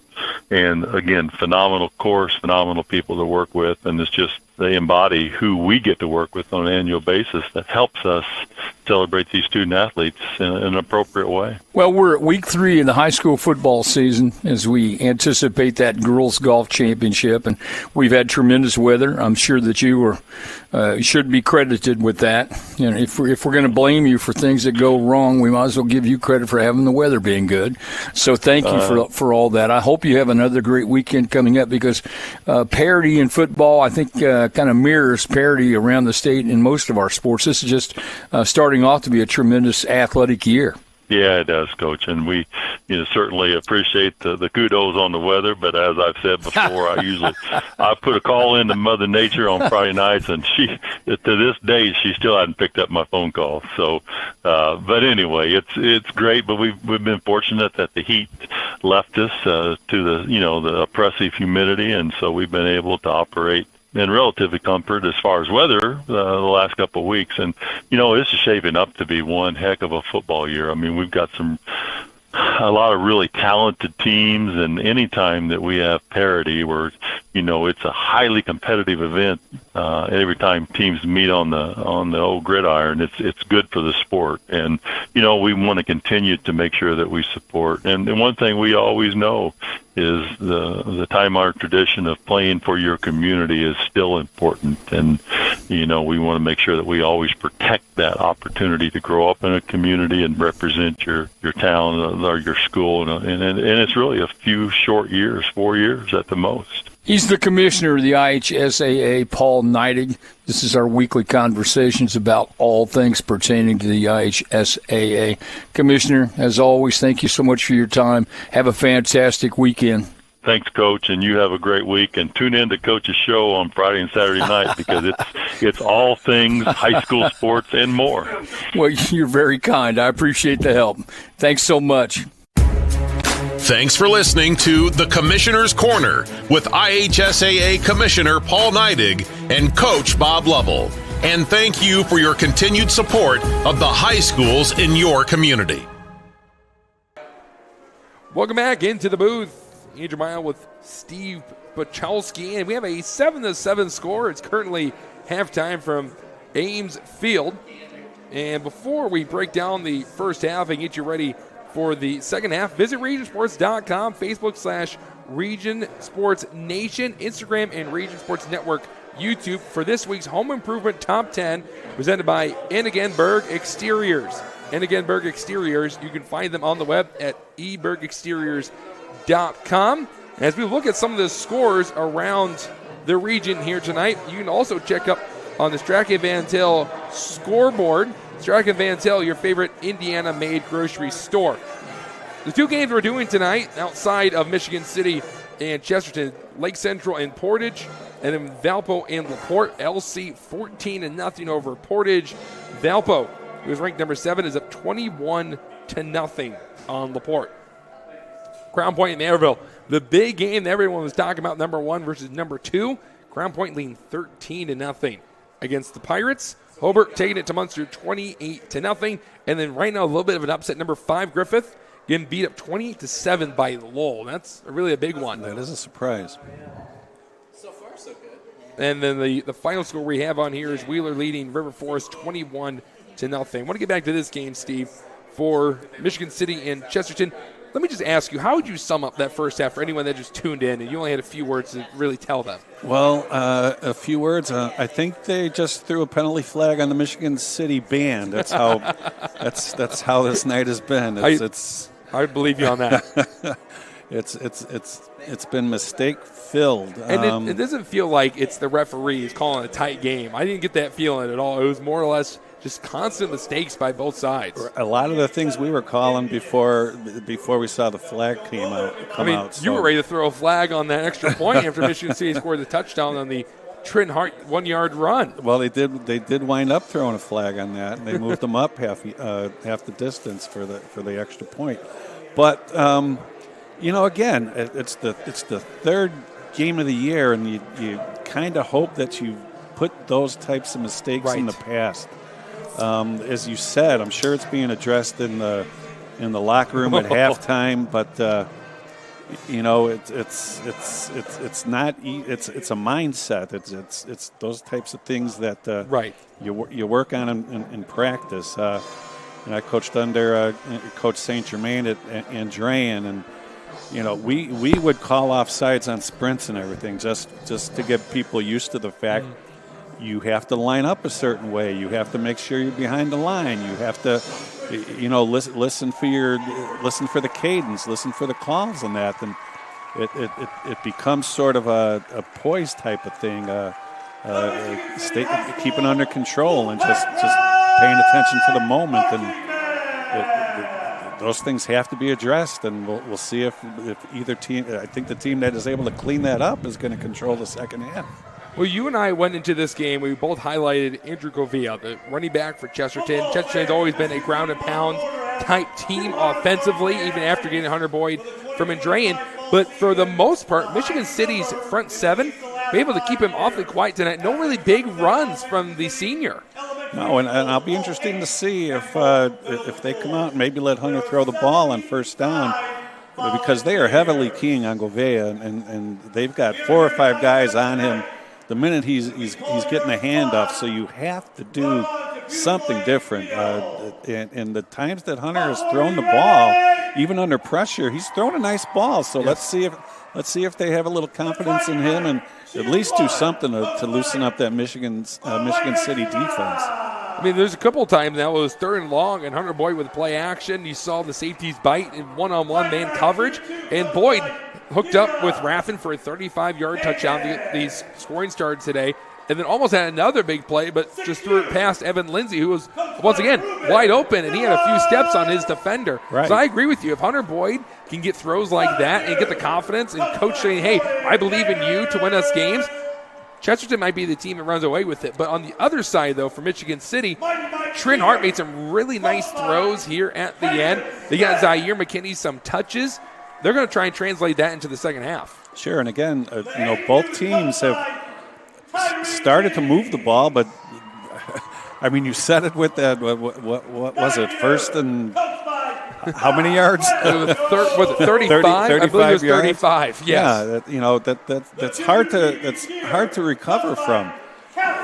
And maybe if there was a little bit more time before the half, there they were able to come and get the first down, but you put yourself in that situation time and time again, you're not going to win many football games. Well, with about 10 minutes to go, we'll take a break here, run some commercial ads for you. But also, don't forget, stay with Region Sports after the game as we send it back to the Athletic Performance Factory.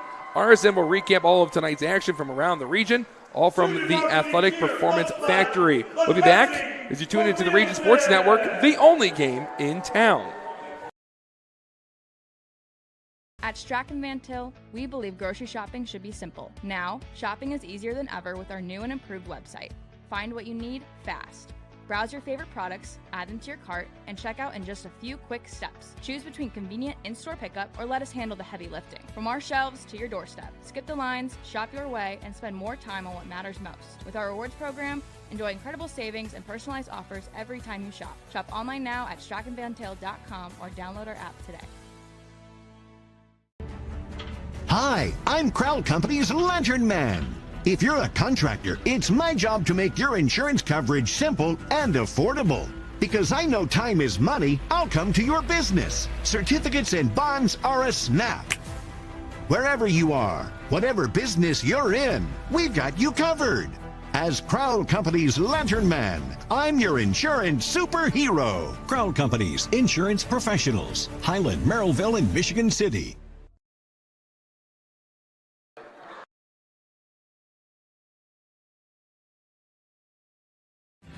Thinking about what to do after high school? Consider a career with Boilermakers Local 374. As a Boilermaker apprentice, you'll earn while you learn. We offer excellent wages and benefits, and as part of our no-cost hands-on apprenticeship program, you'll learn from the best in state-of-the-art training centers and on the job. Become a union Boilermaker and get on your way to a great career. Find out more, visit www.local374.org or call 219-845-1000.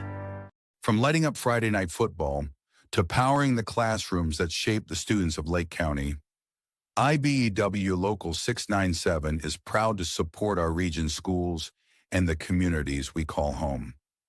A career as a union electrician could be your next great move. Your next cap might be a hard hat. IBEW Local 697, powering futures, powering the region.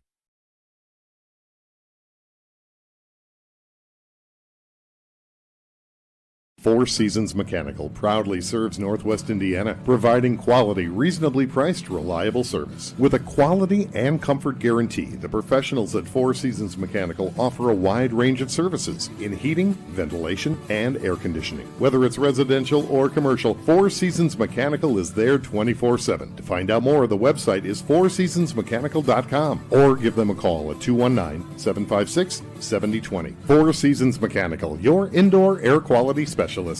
With electrical services from Economy Electric Heating and Cooling, you can radiate the perfect amount of light and energy into your home. From rewiring and code upgrades to ceiling fans, lighting, security, and more, Economy Electric Heating and Cooling's trained electricians will make sure you can enjoy your home on full power all the time. For a free estimate on electrical work, call Economy Electric Heating and Cooling at 219-923-4441, and you can visit them on the web at 4ajobdoneright.com. That's the number 4ajobdoneright.com.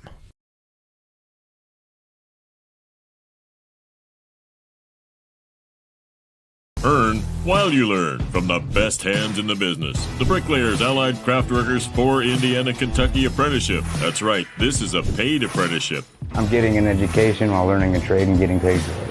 The thing that surprised me the most about this apprenticeship program is the respect I've received after the proper time and training. Classes start soon, so apply now. There are training centers throughout Indiana and Kentucky. We are the Bricklayers and Allied Craftworkers for Indiana, Kentucky Apprenticeship. The best hands in the business. Calling all current and future homeowners in the Northwest Indiana area. Whether you're buying or selling, Brent Wright is here to make your real estate journey smooth and successful. With years of experience, personalized service, and a deep knowledge of the market, Brent will help you find the perfect place or get the best deal for your property. Call today at 219-406-7195 and take the first step toward your real estate goals. Contact Brent Wright, the right way to buy and sell real estate.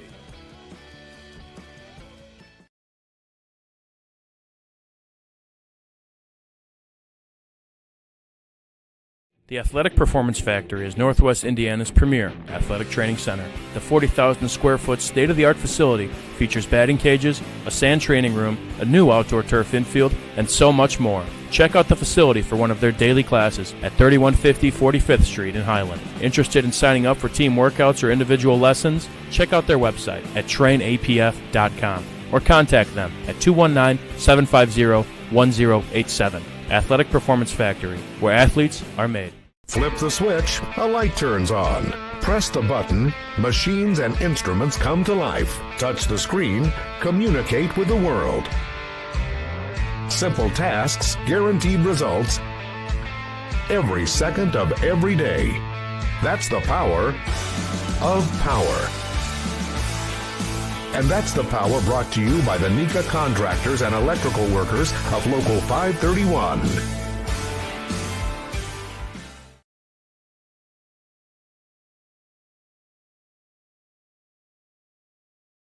When it comes to your money, you deserve more than just numbers on a page.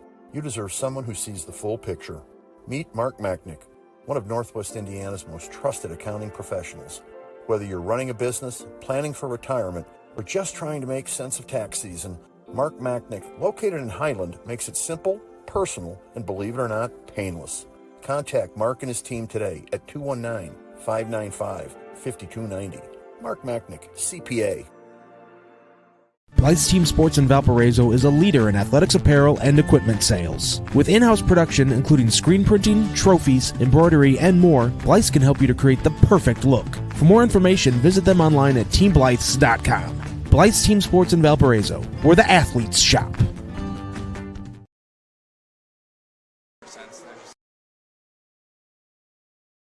When it comes to your money, you deserve more than just numbers on a page. You deserve someone who sees the full picture. Meet Mark Machnick, one of Northwest Indiana's most trusted accounting professionals. Whether you're running a business, planning for retirement, or just trying to make sense of tax season, Mark Machnick, located in Highland, makes it simple, personal, and believe it or not, painless. Contact Mark and his team today at 219-595-5290. Mark Machnick, CPA. Early.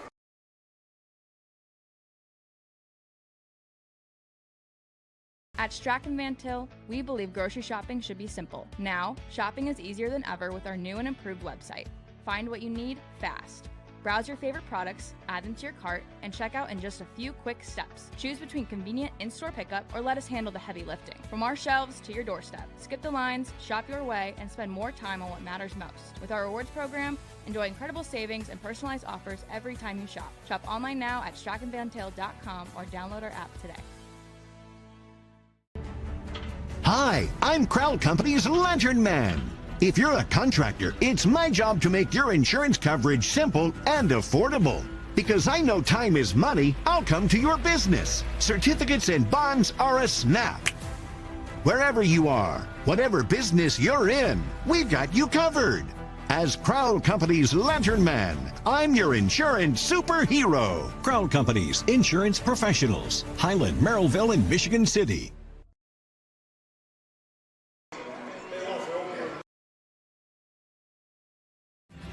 Thinking about what to do after high school? Consider a career with Boilermakers Local 374.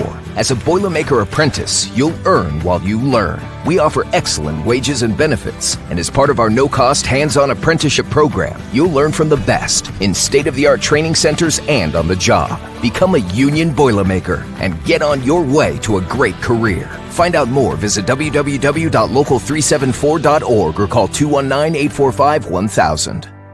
From lighting up Friday night football to powering the classrooms that shape the students of Lake County, IBEW Local 697 is proud to support our region's schools and the communities we call home. A career as a union electrician could be your next great move. Your next cap might be a hard hat. IBEW Local 697, powering futures, powering the region.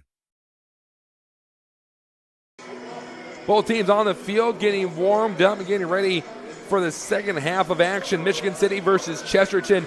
The conference opener between these two teams. And Andrew Meyer with Steve Pachalski. Steve, you've won a couple of conference championships. You've won a state title. Going into that first conference matchup, how important was it to start off 1-0 instead of 0-1 and start off in a little bit of a hole? Well, it's very important for the psyche of the team. We used to, at Andrean, we would go, basically expecting to win games. So, and I don't mean that in a, the funny kind of way. It was just a mindset. But when you had guys like Tommy Finn and that, it made it a little bit easier. Those are some pretty big names. Yes, but yeah, it's something to hang your hat on. It's something to shoot for early in the year, and obviously it's a jumping off point here. So. Well, especially for Michigan City, because obviously they're playing at home, good crowd on hand, as they typically do here at Ames Field. But next week they have to go on the road for their second conference game against Valparaiso, and that's a program that always plays good, clean football, and that's something that Michigan City really has not done tonight. No, well, neither team has. So, no. And that's something that you have to clean up, because you're not going to get away with that when you're playing the Valpos and the Crown Points and the Merrivilles. Those mistakes are going to cost you dearly. Well, then you look over at Chesterton, and they were expected to have a leap year, bit of a different team offensively, with Boyd coming over with his good arm, and then they have some really good explosive playmakers at wide receiver, Luis Raffin and Gus Wesch. Really only said Raffin's name tonight, but they have LaPorte next week. But they'd rather be 2-1 going to LaPorte, and unfortunately, LaPorte has become more of a win automatically for a lot of DAC teams. It's just how it is for them. They're getting beat up right now, going up against Valparaiso. But Chesterton, they want to escape Michigan City here with the win and start going in the right direction, because as you go down in the schedule, you're going to run into Merrivilles and Crown Points, and when people ask who runs a dual athletic conference, well, those are the two teams they normally mention. Crown Point, who's been the champions the last few years, and Merriville, who always makes a deep run in the playoffs. Right, those are the measuring sticks of the conference. And if you're Chesterton, you had to expect some growing pains. Yes. But again, third game of the season here, you expect to have a lot of those things ironed out. A mistake here and there, but not the totals that are coming in here, again, for both sides. Outside of limiting the mistakes, what would you say each team's key is going to the second half to try and, I would guess, slug out a win tonight? Well, I think when you look at this game overall, from each team's point of view, if you're Chesterton, you kind of got to be happy. you've kept the Michigan City offense under control. You just have to get your own on track. If you're Michigan City, kind of the same thing. You've shut down Govia, which is it's obviously been their main focus. So you have to see what each team is going to come out here and either try to do differently or just try to do better. Well, you said in the pregame show, it's always interesting what a team is going to call. If they win the coin toss, Michigan City won, they deferred, and they're going to start off with the ball in this second half.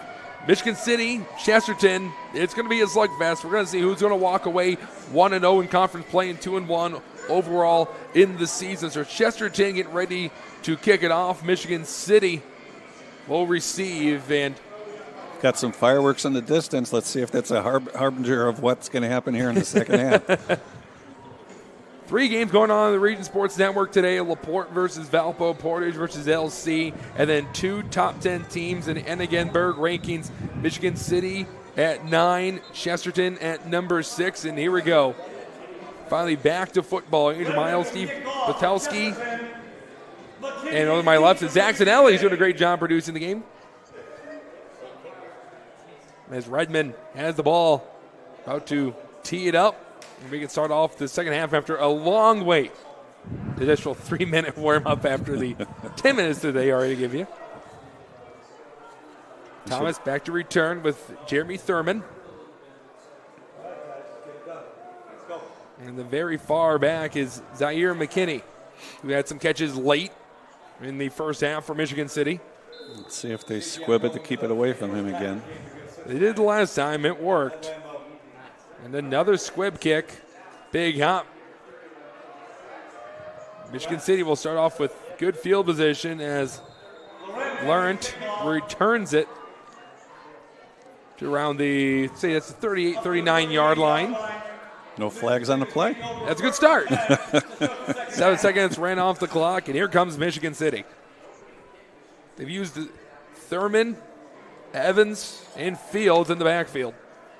But they really want to see Trent Hart get going offensively in the pass game. This is a more balanced team coming to the game. They average 162 yards of rushing and 168 yards of passing. That's balance.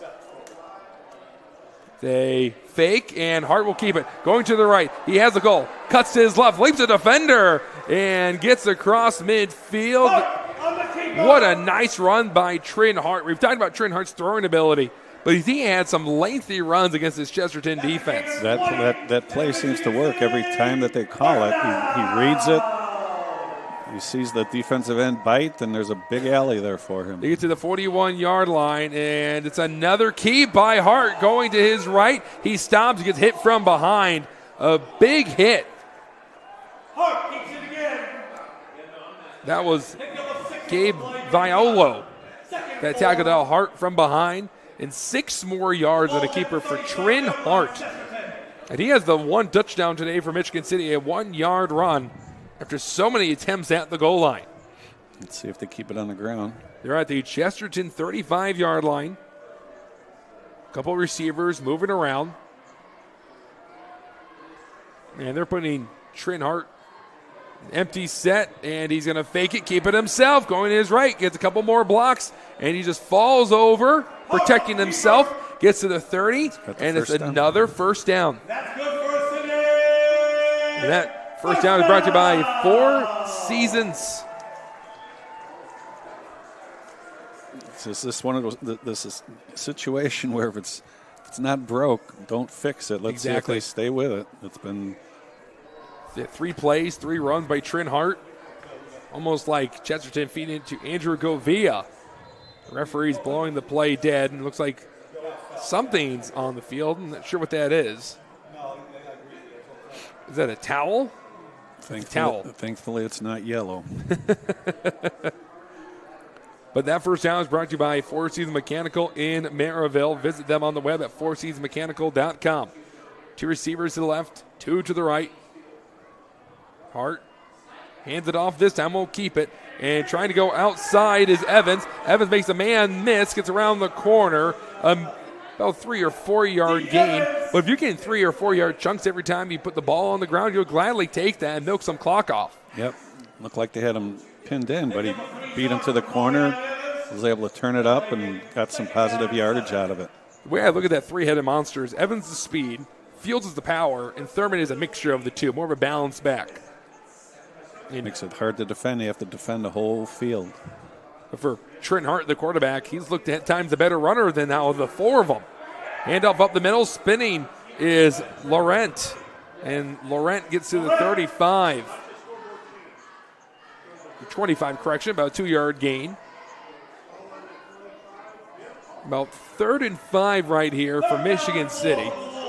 They've done nothing but run it on this drive, and a bit curious here to see if they're going to throw it. Well, again, I think you can constitute this as 4-down territory, so.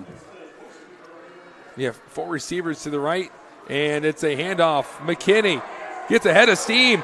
He's dragging a man with him, makes a man miss. And Zaire McKinney with an electrifying run inside the 10. First and goal for City. That was just pure speed by McKinney. It looked like the defensive end had crashed down in a jet sweep and was in position to make the play. He just beat him around the corner. So much speed on this Michigan City team.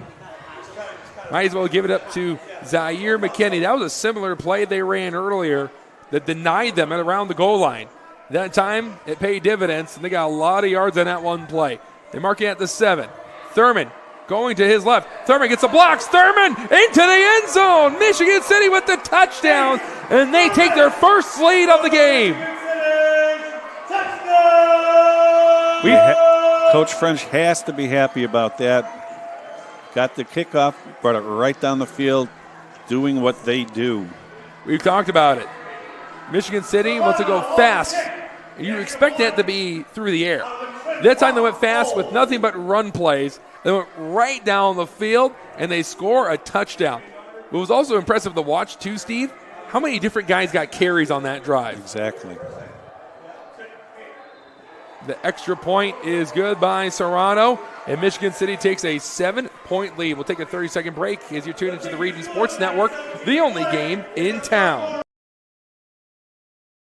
Four Seasons Mechanical proudly serves Northwest Indiana, providing quality, reasonably priced, reliable service. With a quality and comfort guarantee, the professionals at Four Seasons Mechanical offer a wide range of services in heating, ventilation, and air conditioning. Whether it's residential or commercial, Four Seasons Mechanical is there 24/7. To find out more, the website is fourseasonsmechanical.com or give them a call at 219-756-7020. Four Seasons Mechanical, your indoor air quality specialist.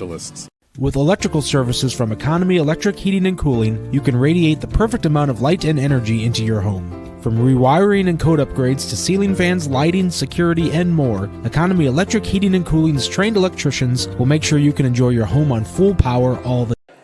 This is a Quintel kickoff. This kickoff and all kickoffs are presented by Quintel Incorporated. Angel Miles, Steve Pachalski on the call here on the Region Sports Network. Thank you for joining us on a crisp Friday evening in Northwest Indiana High School Football Week 3, first conference game, and Michigan City has scored 14 unanswered points. It's going to be up to Chesterton's offense to tie this game back up. Yeah, Michigan City came right out, answered the bell for the second half. Let's see if Chesterton has an answer. Serrano with the boot, end-over-end kick, and it's off the face mask of Delbeck. Delbeck, bit of a late start here. He's going to his right, trying to get around the corner. Thurman can't reach him. And Delbeck, despite dropping the ball, gets a really good return. Gets it close to the 30-yard line. 9:07 to go. Chesterton taking the field. And, Steve, you and I were talking about in the halftime show, obviously the biggest emphasis for Chesterton, if they're going to run the ball, they need their O-line to create some separation. There was that times where Govia got the ball and he had nowhere to go. Well, the O-line, but the thing, they're not getting the second level. Those linebackers are really not honoring anything that might look like a pass. They're coming up and biting on Govia. Very underrated linebacking core in this part of the state. And there is an immediate tackle. No time at all. That looked like it was Desmond Howard that came off the edge and tackled down Govia. About 2 there to make it 2nd and 8 for Chesterton on their own 27. When you're a running back that has to avoid contact in your own backfield, it's going to be a problem. But that linebacking core, Evans been really solid. Zay Gibson, the captain that went out there with Trent Hart. And, of course, the DAC all-conference player, Ethan Buskirk. We thought he had a touchdown earlier. The referees blew down Govia. Two receivers to the left. Raffin in motion. They're going to throw it to Raffin, and Raffin trying to go outside. And once again, Michigan City's pursuit of the football gets there immediately. Raffin had nowhere to go. That's speed again and good reaction to the ball. Isaiah Smoot, the safety, read that like a book. Little bubble screen, but he was surrounded immediately by blue. But that was interesting. Wouldn't you want Raffin to go back out so he has some momentum going back that way? It felt like once he caught it, he had to stop and then try to go upfield. At that point, Michigan City's got way too much speed, and they got downfield in a hurry. And at that point, Raffin, even though he's explosive, had two Michigan City defenders on him. Play action, and Boyd's going to go down! It's the Desmond Howard show on this drive. A tackle for a loss, then a sack. He's lucky he hung on to the ball there. Chesterton's O-line struggling to stop Michigan City right now. It's a 3-and-out for Chesterton to start off their second half. And Michigan City, they got to be ecstatic with this start. Not a good way to start for Chesterton, but as you said, Michigan City poised to get great field position again.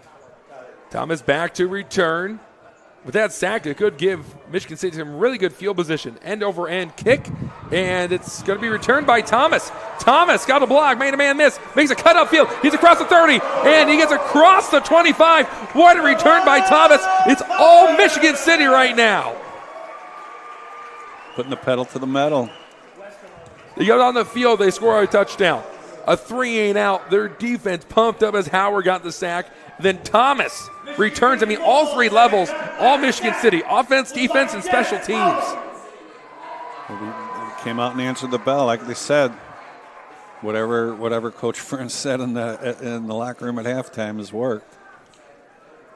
You got to remember that this Michigan City team poised to come in and try to get revenge for how their season last year ended, losing in sectionals to Chesterton in a slugfest. That game early on started to look like another one.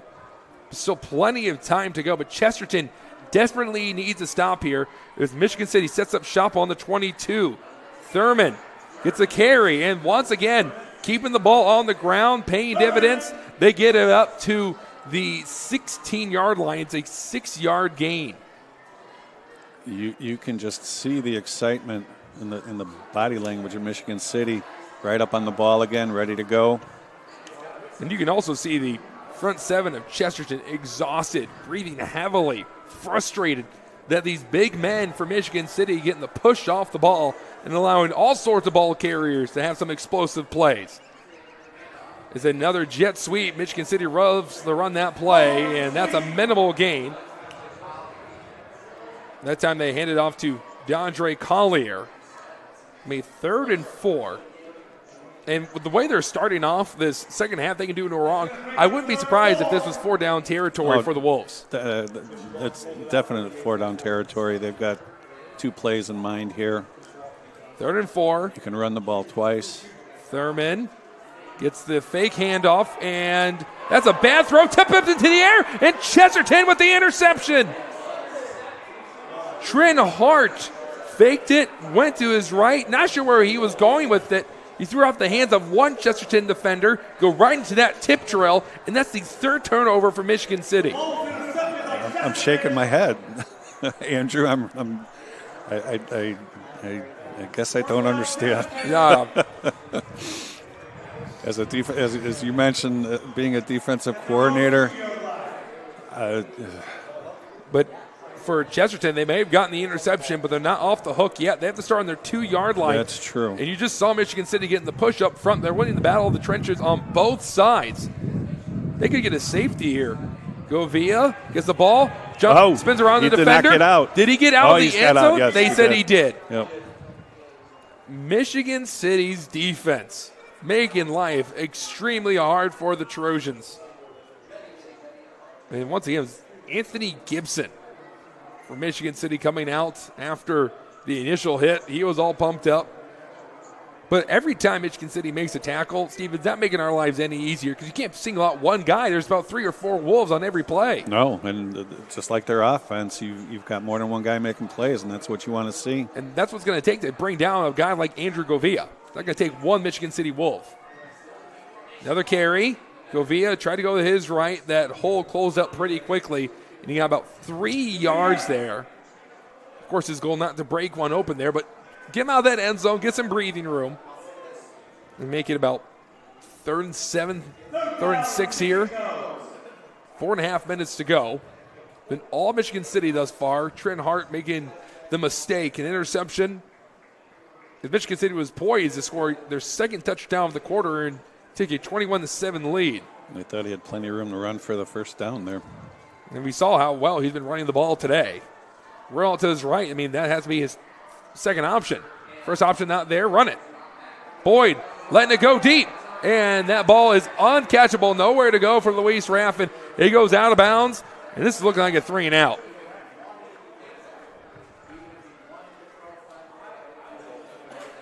Comes the punt team. Chesterton just looking for some answers right now, Steve. They want to run the ball, but that has not worked out today.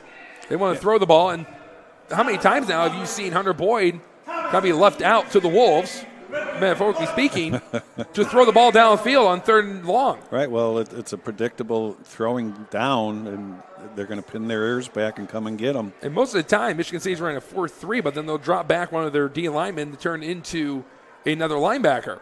So you're giving them the advantage there. If you're Chesterton, a punt is blocked. It goes out the back of the end zone. Michigan State's been flirting all day, and finally they get there, and that will turn into a safety. You almost expected that to happen with the prior punts, so close to getting him, and he was determined to block that punt, and there we go. Michigan City now goes up 16-7. I'm not sure who was the man that got there, but there was 3 Wolves there, as we talked about. Michigan City is just getting through there. This is a total team effort today by the Wolves. And right now, the way they're playing in this third quarter, determined, not playing ugly football like they were in the first half, Michigan City is pretty close from walking away with this first conference game with a win.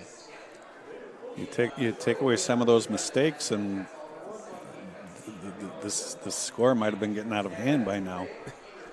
I would say that'll probably go into your IBEW Local 697 electrifying plays, right? A blocked punt for a safety. I would think Don't see that all the time. Check out the IBEW Local 697 electrifying plays from this week's football action. Visit Regionsports.com, Facebook/Region Sports Nation, or on Instagram. The electrifying plays presented by IBEW Local 697. IBEW Local 697, the electrical professionals. A lot of electrifying plays in this third quarter for Michigan City. And they turned an interception at the goal line into 2 points. And promise to get good field position now as well. Chesterton kicking the ball off from the 20 after the safety. McKinney back there to return. He'll start off at the 26. He's looking for a block, looking for a gap, and he gets hit by a brick wall and pushed back as they'll stop him at the 44, 45-yard line, somewhere in that general area. But once again, you're right. Michigan City starting off with good field position. And I got to say this, Trent Hart looking for redemption because you know that on that sidelines he heard an earful from his head coach. Oh, sure. I don't know if that was a run-pass option, if that pass was the best option to make there. But it wound up resulting in the long run 2 points and good field position here. And let's see if they go back to what was successful, running the ball down the field. This might be the most important drive of the game. 3:58 to go in the third. Michigan City just dominating Chesterton's offense right now defensively. Chesterton desperately needs a 3-and-out. Yes. And then they stop the run game. Quick handoff to Thurman. Thurman trying to go off his left tackle. Surges ahead for about a 2-yard gain. He gets them to the 46.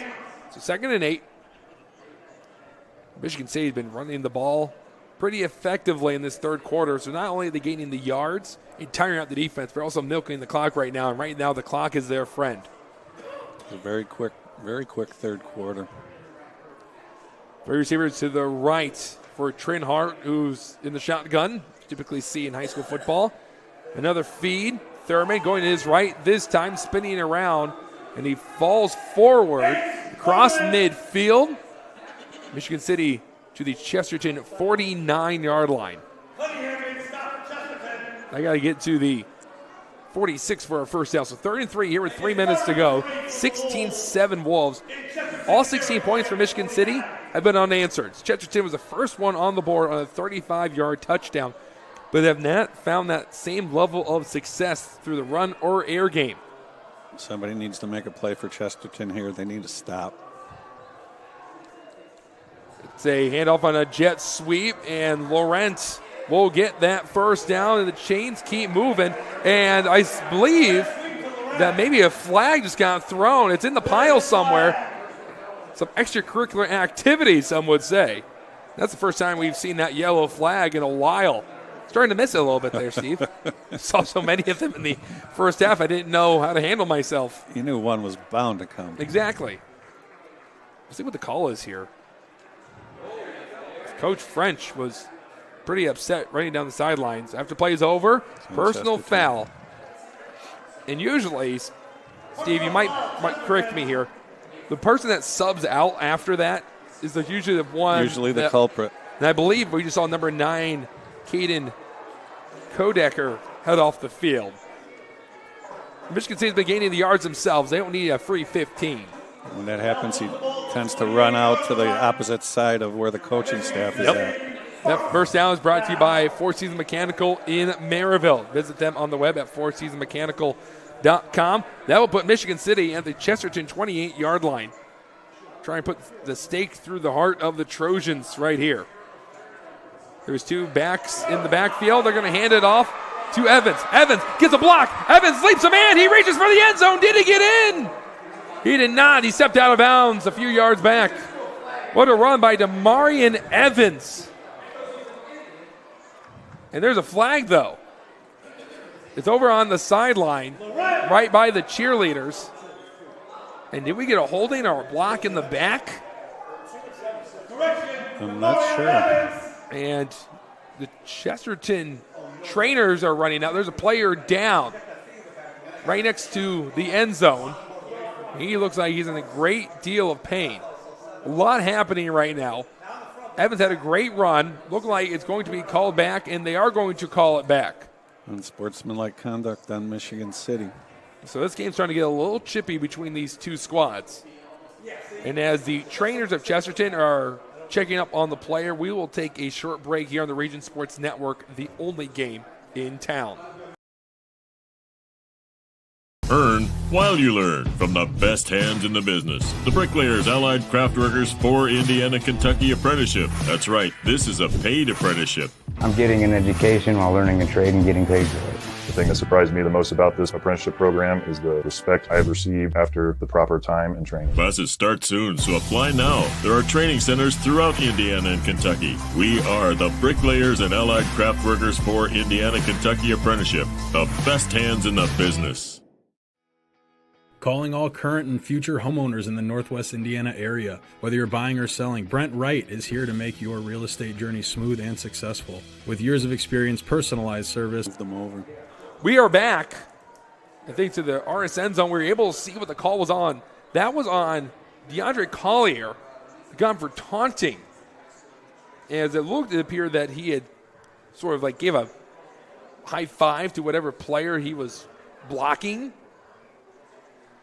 As the player is still down, they're ready to resume play, but he's off the field. They've moved him slightly. He hasn't gone too far from where he ended up, and now the referees are saying that they want to keep the two teams from playing while that player is still down on the far side, far end zone from us. There's Michigan City in their huddle, led by Coach Cody French. And Steve, Cody French talked to his team in the halftime locker room. They've come out. They score a touchdown quickly. They got a safety. The only real mistake was that interception and, of course, a 15-yard penalty. But as we've seen, that's kind of an understatement, and for the two teams, so many penalties. But his team looks determined, and they're like a team that when you see them on the schedule, you know it's not a guaranteed win. You're going to be in a dogfight. Oh, definitely. They've shown their mettle in their first game of the year. I had a little hiccup last week, and to be honest, the start of this game seemed to be a little rough, but they've righted the ship. The mistake with the interception wound up resulting in the 2-point safety on the block punt, and now they're back in business. They're back in the red zone now. You know, defensive coordinator for Chesterton, Terry Chestovich, has to be pretty upset right now the way that his defense is being gashed on the ground right now. They've been able to force a couple of mistakes from Trent Hart, but other than that, in this third quarter, Michigan City has taken it to them. Well, they're in a position that they like to put opposing defenses in. They've been on the field a lot. Yes. Well, that's how the game started. We even saw how tired Michigan City got as Chesterton started off with the ball. Michigan City ran 3 plays, a fumble, and then Michigan City got the ball back after stopping them. Interception on the first play. The roles have been reversed as Chesterton's defense is breathing heavily. Michigan City will resume at the 18-yard line. Receiver in motion, Laurent. But for Hart, he'll take it himself, and he surges ahead up to the 10-yard line. An 8-yard gain. It'll be 2nd and 2. It's just those QB keepers. There's a very small chance of making a mistake when you take the snap and just run with the ball. I mean, no bad handoffs, no interceptions. But for Michigan City, they've made it a numbers game. Wherever Hart goes, they put the receiver in motion, and then there's how many Wolves on that far side, and Hart's going right behind them. There's just basically a power sweep there. A power sweep. And it's been working out for Michigan City. Trent Hart has a lot of rushing yards today. It's a handoff. And going into the end zone, touchdown, Damarian Evans. And Michigan City howling at this light show that you're seeing, the LED lights at Ames Field.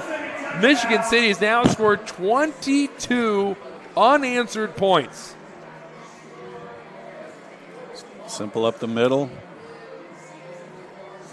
This is going to be a fun team to watch the rest of the season, Michigan City Wolves. Their defense has looked unstoppable. Their offense has been running and throwing the ball. They've been their own worst enemy. The only one who's been stopping them today has been themselves. That's true. Spot on with that statement. The extra point splits the uprights. It's 23-7. Michigan City taking it to Chesterton. We will take a break as you're watching the Region Sports Network, the only game in town. Earn while you learn from the best hands in the business. The Bricklayers Allied Craft Workers for Indiana, Kentucky Apprenticeship. That's right, this is a paid apprenticeship. I'm getting an education while learning a trade and getting paid for it. The thing that surprised me the most about this apprenticeship program is the respect I've received after the proper time and training. Classes start soon, so apply now. There are training centers throughout Indiana and Kentucky. We are the Bricklayers and Allied Craft Workers for Indiana, Kentucky Apprenticeship. The best hands in the business. Calling all current and future homeowners in the Northwest Indiana area. Whether you're buying or selling, Brent Wright is here to make your real estate journey smooth and successful. With years of experience, personalized service, and a deep knowledge of the market, Brent will help you find the perfect place or get the best deal for your property. Call today at 219-406-7195 and take the first step toward your real estate goals. Contact Brent Wright, the right way to buy and sell real estate.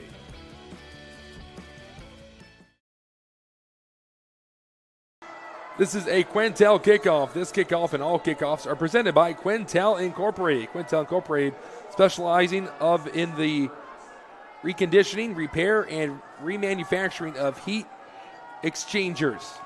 Agent Miles, Steve Pachelski from Ames Field, Michigan City. It's all Wolves right now. There's the kick. And Chesterton set to return from the 2-yard line. The cut left, cut up the middle, and there's a flag a-flying. From way back here, but right in front of us here in the near sideline, but the referee was around the 45 and he threw it to where the play ended.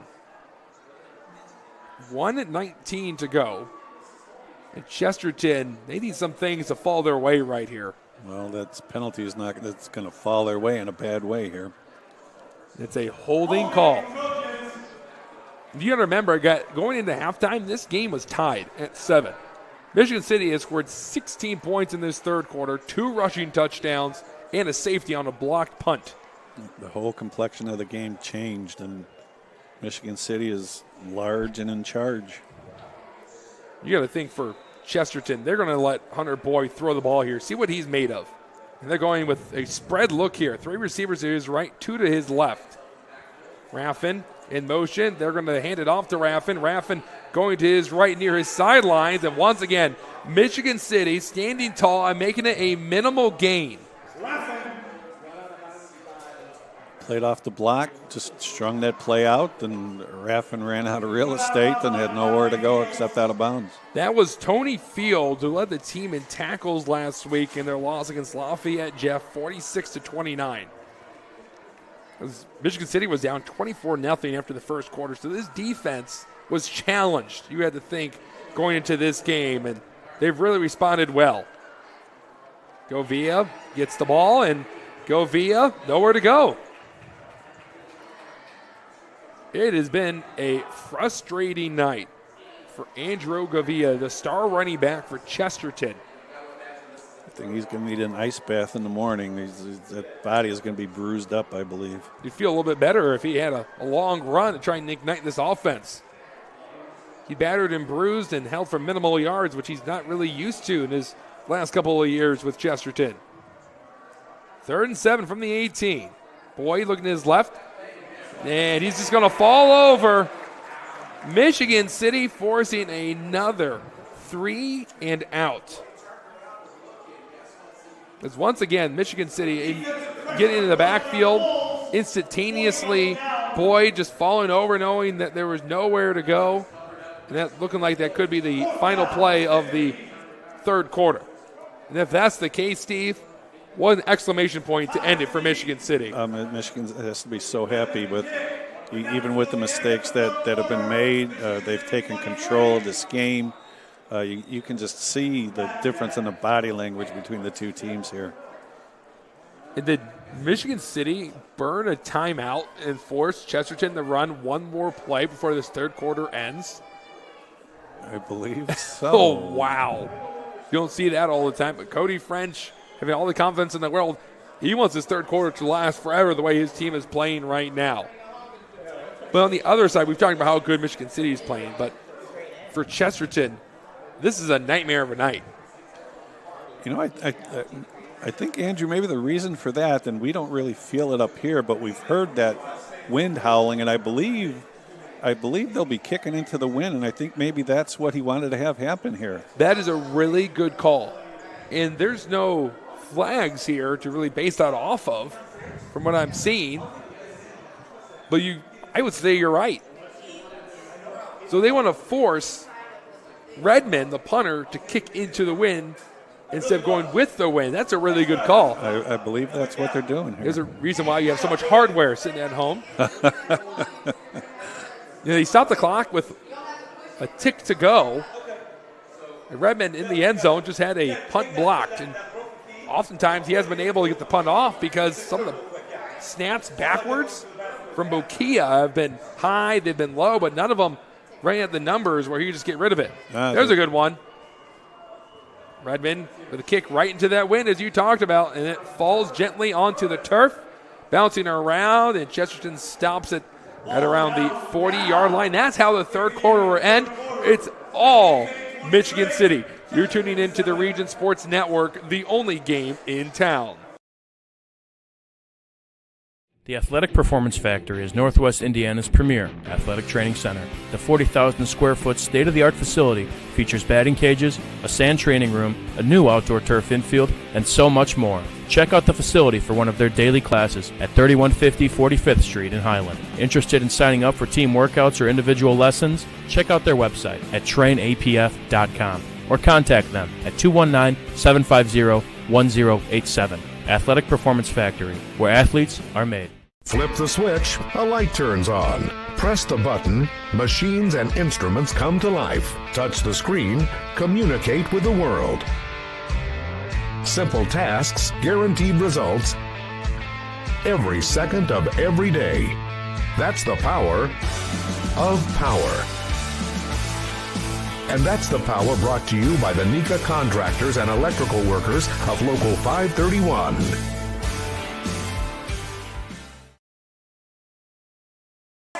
This is the Region Sports Network, the only game in town. Angel Mile with Steve Pachowski, producer Zach Zanelli. And right now, Michigan City at home is dominating Chesterton 23-7. Play action, throw over, and almost a one-handed catch by Collier. But Hart tried to get rid of the ball as quickly as he could with the pressure coming in. And because of the rush, it was slightly off target. It'll be 2nd and 10 from the 39-yard line of Chesterton. I think they're just trying to throw the ball to try to get him on track, give him a little confidence. It's all about the run game for Michigan City right now, so you can afford to allow your quarterback to run some passing plays here. I think they feel that they can get a first down when it's needed. Especially a big game next week for Michigan City on the road against Valparaiso, who's taking it to LaPorte right now. Thurman gets the ball. He'll tote it up to the 37. A 2-yard game against 3rd and 8. So this is a passing down. Maybe a play that if you're working on in practice, want to see if it works here, might be a good time to run it up 16 points. They may roll him out again and give him that run-pass option and see if he makes the right decision this time. Nick Stewart coming into the game. 3 receivers to the left and 2 to the right. Receiver in motion, a jet sweep to Thurman. Thurman making a cut, going upfield, falling down. He gets across the 35. He is at the 33. 4-yard gain, making about 4th and 4 right now for Michigan City. And you make that call knowing that you're going to go for it on 4th down if you're short. So here we go. This is 4-down territory here. And that is brought to you by Four Seasons Mechanical Down Territory, your Northwest Indiana heating and air conditioning specialist.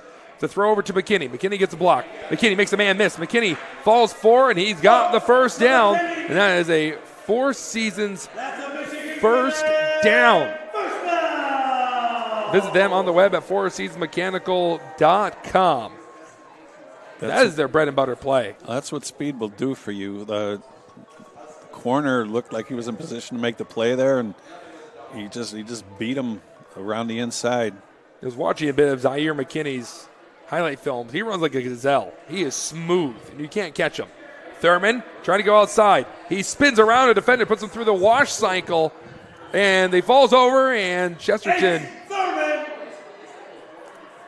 putting a little physical there. Guys hitting the ground, trying to induce a penalty. The referee's not having it, as Michigan City has entered the red zone. You mentioned speed, and the speed of what Michigan City has is these guys in 1 or 2 steps are able to get to top speed, and that's how they throw those little bubble passes, and they just run by the defender. Then you got some big guys up front. The guy that weighs the lightest is their center. He weighs 245. A couple guys weighing over 300. I mean, there's some big guys up front creating some of those gaps for the speedy players. There's some flags being thrown, offsides being called on City. They'll back up to make it 2nd and 6 from the Chesterton 28. Chesterton will gladly take that right now. Michigan City gets a play call almost immediately. Michigan City can score a touchdown here. Might be it for Chesterton. It'll be very tough to come back with the way their offense has not been moving. Thurman gets the ball, goes through a gap, spins, goes to the end zone. He falls. Did he get in? It is a touchdown, Michigan City. Jeremy Thurman goes for 23 yards. And Michigan City can start that light show once again. What a run. 23 yards for the score. And Michigan City is 1 extra point away from 30 unanswered points. What a turn of events we've seen. Very much so. It's Katie barred the door, and Chesterton is again, with the way their offense has been sputtering, they're in a lot of trouble. They've not had a lot to cheer about in this second half, I'll tell you that much, Steve. Awfully quiet on the far side. Extra point is perfect, and Michigan City has a commanding lead of 30-7 with 9:22 left in regulation. We're going to take a break here on the Region Sports Network, the only game in town. When it comes to your money, you deserve more than just numbers on a page. You deserve someone who sees the full picture.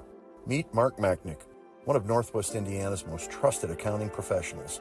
Whether you're running a business, planning for retirement, or just trying to make sense of tax season, Mark Machnick, located in Highland, makes it simple, personal, and believe it or not, painless.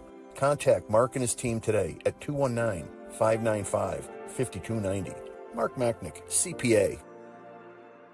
Blythe's Team Sports in Valparaiso is a leader in athletics apparel and equipment sales. With in-house production including screen printing, trophies, embroidery, and more, Blythe's can help you to create the perfect look. For more information, visit them online at teamblythes.com. Blythe's Team Sports in Valparaiso, where the athletes shop. This is a Quintel kickoff. This kickoff and all kickoffs are presented by Quintel Incorporated, handling jobs of all sizes throughout the country since 1994. It's funny, Steve, I was -5 in 1994. Andrew Meyer with Steve Pachelski on the Region Sports Network. Thank you for joining us on this Friday. I won't say how old I was. Around the same, right? Here's the kickoff for Michigan Close. City. A lot of Quintel kickoffs by Michigan City. And it's not fielded by any of the Trojans. Now it's picked up. And they'll get him up to around the 30, and he'll be stood up by a pack of Wolves. Michigan City taking it to Chesterton on this chilly night in Northwest Indiana. Starting to feel like fall weather.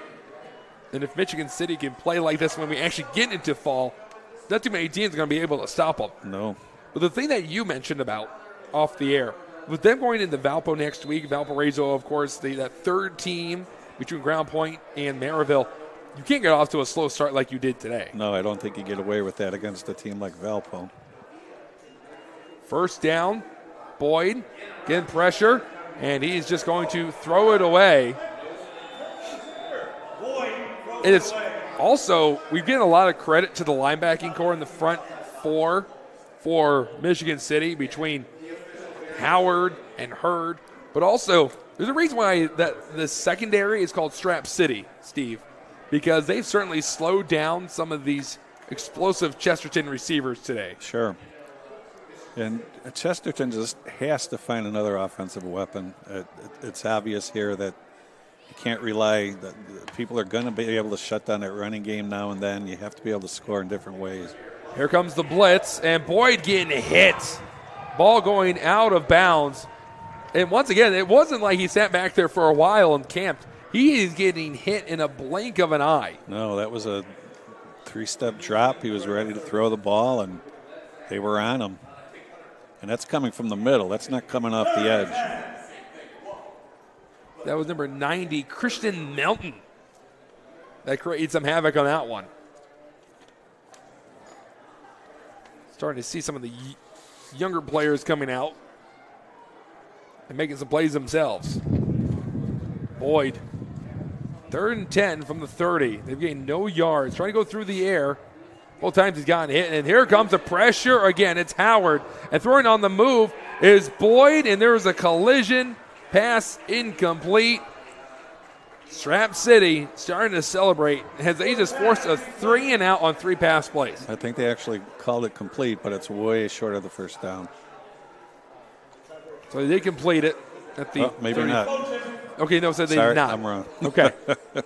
I thought he was marking the ball there. He was just throwing it in. And I thought the same thing after you mentioned it. It was hard to tell at the far side of the field. But either way, that receiver got hit, so he might as well have caught it, got the yards next to his name. Right. A 3-and-out and another punt. It's been a busy night for the punter of Chesterton, Mace Redmond. Bit of a wobbly kick here. And it pops right into the arms of Collier. Collier going to the far side of the field. Body's hitting the ground, and Collier will retreat out of bounds. 8:30 to go. Michigan City up 23 points. Their offense already taking the field. They allowed that one touchdown, and really it's been the only mistake by Michigan City's defense, and that was after they got wore down, have to be on the field for so long in the first quarter. Agreed. They came out, answered the bell as far as defending Voya, and again, if that's how you have to defend, you pin your ears back and go and get them. Do you think this puts the Duneland Athletic Conference on notice that Michigan City is a force to be reckoned with? Oh, I think so. It's a handoff as Michigan City will keep it on the ground. Damarian Evans works it past midfield, making it 2nd and short.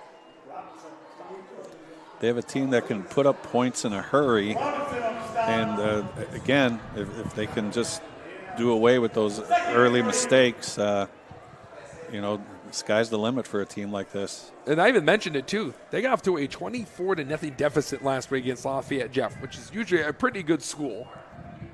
Another handoff to Evans. Evans makes a man miss, gets across, and it's a Four Seasons Mechanical first down. Your Northwest Indiana heating and air conditioning specialist. But you're also talking about Valparaiso. Even though last year they had a bit of a down year, still one of the most well-coached teams in this part of the state. And if you get off to a sloppy start like you did with the turnovers and the penalties, you made a good point. Does Michigan City have enough to overcome a 14 or 21-point deficit early? They definitely have the ability, with obviously when you look at their offense, to score quickly. But when you're put in a situation when you're 21 points down by a disciplined team like Valpo or the Crown Points or the Maryvilles like that, it's a bigger hill to climb. Speaking of which, do we have a scoreboard update? What's going on with Crown Point and Maryville? That was obviously the biggest game going into tonight. Number 1 versus number 2 in the Ennigenberg rankings, as you can check out on the Region Sports Network. As going into halftime, Crown Point was leading 13-0. Crown Point, new quarterback, came off another semi-state appearance where they fell just short, going back to state. Hart, nowhere to go. His first look wasn't there, and then he got wrapped up. Chesterton, something to cheer for here. That was number 7 making the sack there for the Trojans. And that is Zane Westerlund.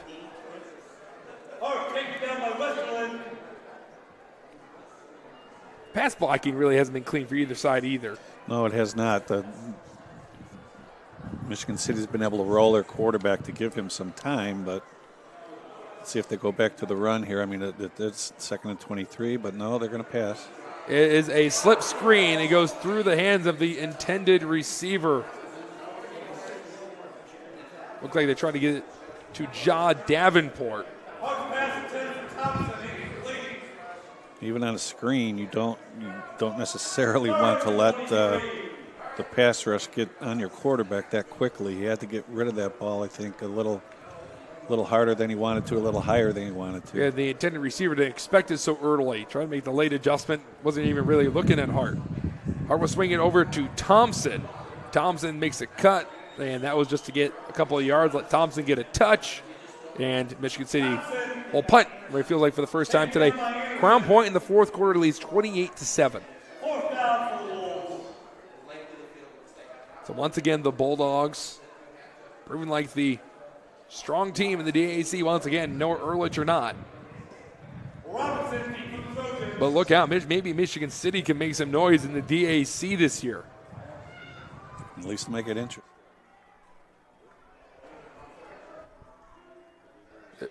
And the punt gets blocked. The ball is on the ground, and it is recovered by Michigan City. It doesn't much matter, though, as Chesterton will get the ball on the Michigan side, past the 40, closer to the 35. Let's see a chat. Hello? Can you hear me? I can hear you. I'm not sure if Zach is. I'm not sure if I'm on. It sounds like you are. It sounds. There we go. There we go. Okay. 30-7. I couldn't hear myself. Maybe that's a good thing. I've liked your analysis today. You've been spot on. Your voice is in my head. All those years of coaching. Chesterton just looking to get some points here. Quick slant here. Connected with Raffin. Raffin getting the first down. First down. When's the last time we've heard that in the second half? Especially off a pass play for Chesterton. There's a lot of deep looks there for Boyd. For that time, it was something quick, got it out of the hands. And he's looked good when he's had time. That's true. And that's what they talked about. They really liked Boyd coming over from Indre. He spent one semester as a 59er and then came over to Chesterton in the springtime. Drop it back, has time, still plenty of time, and can't complete it to his tight end, Michael Roan. Roan had some impressive catches in the first half. Hasn't said his name a whole lot in this second half. 37, 5-12 after the incompletion on the clock. But you're right. I really do like Hunter Boyd's performance. When he had time, as you said, he threw some really good balls. But unfortunately, the story for him today is he had no time. Nope. Play action after you run the ball with Jovia so many times. And there was 2 or 3 Wolves already back there. And Boyd, a sophomore, had nowhere to go. It's a tall task when you have 3 guys in your face trying to throw the ball. Boyd stepping up, looking for somewhere to go. He dumps it off. It's completed, and looked like Raffin got close to the marker, and they are going to make this a first down. That was brought to you by Four Seasons Mechanical in Maryville. Visit them on the web at fourseasonsmechanical.com. It gets Chesterton to the Michigan City 15-yard line. But even there, he stepped up and to improvise a bit. Good throw. Found his number 1 receiver. 30-7. Wolves trying to close this game out. And I think we were getting the answer to whether there's a wind out there or not. Throw to the right. That was a far throw for Boyd. A bit of a wrestling match. And that receiver finally being brought down. Patrick Mochin, fullback.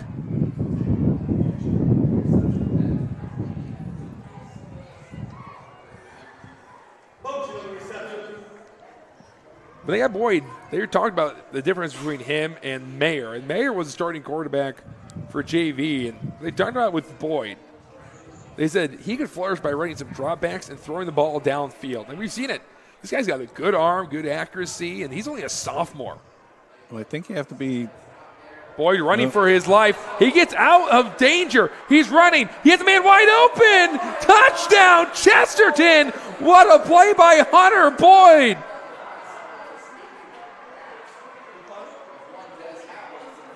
Wow. I mean, is there any other questions that this guy can do it at this level? I think you have to be kind of happy about what you're seeing here. I mean, maybe too little, too late, but maybe heading into future games, you trust him to throw the ball a little bit more early. And like I said, take the pressure off of that running game. Looks like it might have been Mochin that scored the touchdown there. 30-13. Incredible play by Hunter Boyd. Escaped the clutches of Desmond Howard. Found his man. High throw, caught. 2-point conversion, good. Hunter Boyd with a great drive. And there is a flag on this near side. We'll see what that call is on. Might wipe away the 2 points for Chesterton. False start. That is a really poor timed false start. Actually, usually when they let the play run like that and make that signal, you usually have an illegal formation there. So that's probably that's why they didn't blow it dead. They need to come up with a new hand signal for illegal motion then, because they look exactly the same and we don't get any explanations up here. Either way, 5-yard penalty, 2 points off the board for Chesterton to make it 30-13. Boyd calling out. They're going to give the 5 yards right back, I think. And that was Desmond Howard. Oh, no. Howard was drawn off. He was drawn off possibly by the left tackle, Tyler Nevis, the senior. Make that 10 yards worth of penalties for Chesterton after they scored the touchdown. One of the best plays we've seen all day by Hunter Boyd. The kid's a sophomore. He's big and strong. He moves well. He might put up some record numbers in Chesterton these next few years. Yeah, he grows into the job. Be more comfortable learning this offense that he had to sort of learn while on the fly, coming over from Indrain to Chesterton, a bit of a reset. Here comes the pressure. Boyd over the middle of the field, and it is too high. Max Salfin running a post route over the middle of the field. Ball was on the top shelf. He couldn't get to it. And the Michigan City Wolves allow a touchdown, a couple of penalties, doesn't allow Chesterton to get the two-point conversion. Your score is now Michigan City 30, Chesterton 13. We'll take a 30-second break here on the Region Sports Network, the only game in town. At Strachan Van Til, we believe grocery shopping should be simple. Now, shopping is easier than ever with our new and improved website. Find what you need fast. Browse your favorite products, add them to your cart, and check out in just a few quick steps. Choose between convenient in-store pickup or let us handle the heavy lifting. From our shelves to your doorstep, skip the lines, shop your way, and spend more time on what matters most. With our rewards program, enjoy incredible savings and personalized offers every time you shop. Shop online now at strachanvantil.com or download our app today. Hi, I'm Crowd Company's Lantern Man. If you're a contractor, it's my job to make your insurance coverage simple and affordable. Because I know time is money, I'll come to your business. Certificates and bonds are a snap. Wherever you are, whatever business you're in, we've got you covered. As Crowd Company's Lantern Man, I'm your insurance superhero. Crowd Company's insurance professionals. Highland, Merrillville, and Michigan City. In Jeremiah with Steve Pachalski and Zach Zanelli doing the executive producing. And it looks like the Chesterton Trojans are going to go for an onside kick here. Why not? Why not? This is a Quintel kickoff. This kickoff and all kickoffs are presented by Quintel Incorporated. There's the kick, and it's out of the grasp of the Michigan City Wolf on the ground. He was able to regain it. And Michigan City gets the ball back with 4:14 to go. And at this point, you have to expect Michigan City to keep the ball on the ground despite it being 3 and out. But the way they've been able to run the ball, I don't think it will be a 3 and out. But milk that clock and then allow Chesterton to kind of play hurry ball at the end and see if they'll make any mistakes. Or just hopefully run the clock out if you're Michigan City. Chesterton does have 3 timeouts, but with Michigan City up 3 scores, they really needed that 2-point conversion. The legal formation, a false start backed them up, and Chesterton can't get out of their own way tonight. Thurman, the handoff, and he's tackled in the backfield. Almost immediately. Looked like Colin Kellogg. And there is a Wolf on the ground now. Taken down by Milton.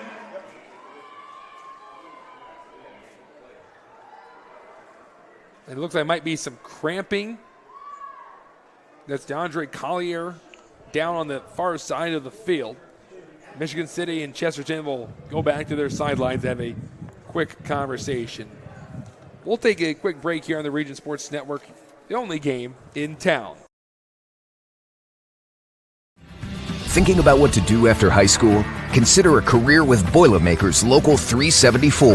As a Boilermaker apprentice, you'll earn while you learn. We offer excellent wages and benefits, and as part of our no-cost hands-on apprenticeship program, you'll learn from the best in state-of-the-art training centers and on the job. Become a union Boilermaker and get on your way to a great career. Find out more, visit www.local374.org or call 219-845-1000. From lighting up Friday night football to powering the classrooms that shape the students of Lake County, IBEW Local 697 is proud to support our region's schools and the communities we call home.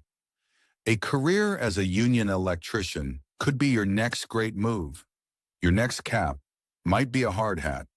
IBEW Local 697, powering futures, powering the region.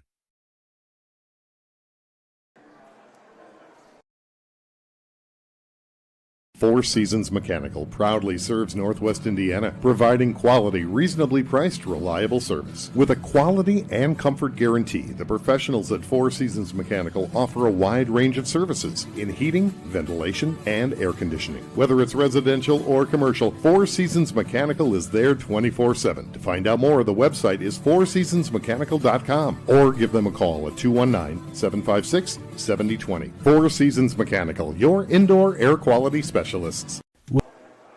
We are back. Collier off the field. Definitely looked like cramping the way he was hobbling off, but he'll be okay. He's a young man. The sack, though, was given to Christian Melton, a sophomore who's 6'1", 200. That is a big sophomore. Michigan City on the ground, handoff up the middle, and gets them to the original line of scrimmage. That was a feed to Jeremy Thurman. Be content to keep the ball on the ground, keep the clock rolling, and hopefully walk out of here with a win. No urgency for Michigan City right now. They're going to let that play clock run all the way down before they run another play. Due to their dominant performance in the third quarter, they are on cruise control right now. Hart going to throw. He's going deep. McKinney has a step, but the ball is way too far away for him to reel that one in. McKinney had 6 points. If that ball would have been on target from Trin Hart. Instead, 3 plays, and Michigan City's offense off the field stops the clock at 3:13. That was certainly been the dagger. Oh, definitely. I think I think that dagger might be in the back already, but I think what you're trying to do there is just, get your quarterback untracked a little bit there, see if you can make that connection and have something to build on as far as the passing game. But Zaire McKinney is a matchup nightmare. Especially you were a defensive coordinator. He's too fast for you to press him because he can get past you and make it a deep play. But also you don't want to sag off of him because he's so smart. He can find the soft spots of your coverage and sit there. And if he gets that ball, he can make that 5-yard completion turn into the yards after catch, the yak, maybe 10 or 15 more. And that's the thing that we talked about. Even on those bubble screens, when he gets the ball, he's at top speed in 1 or 2 steps.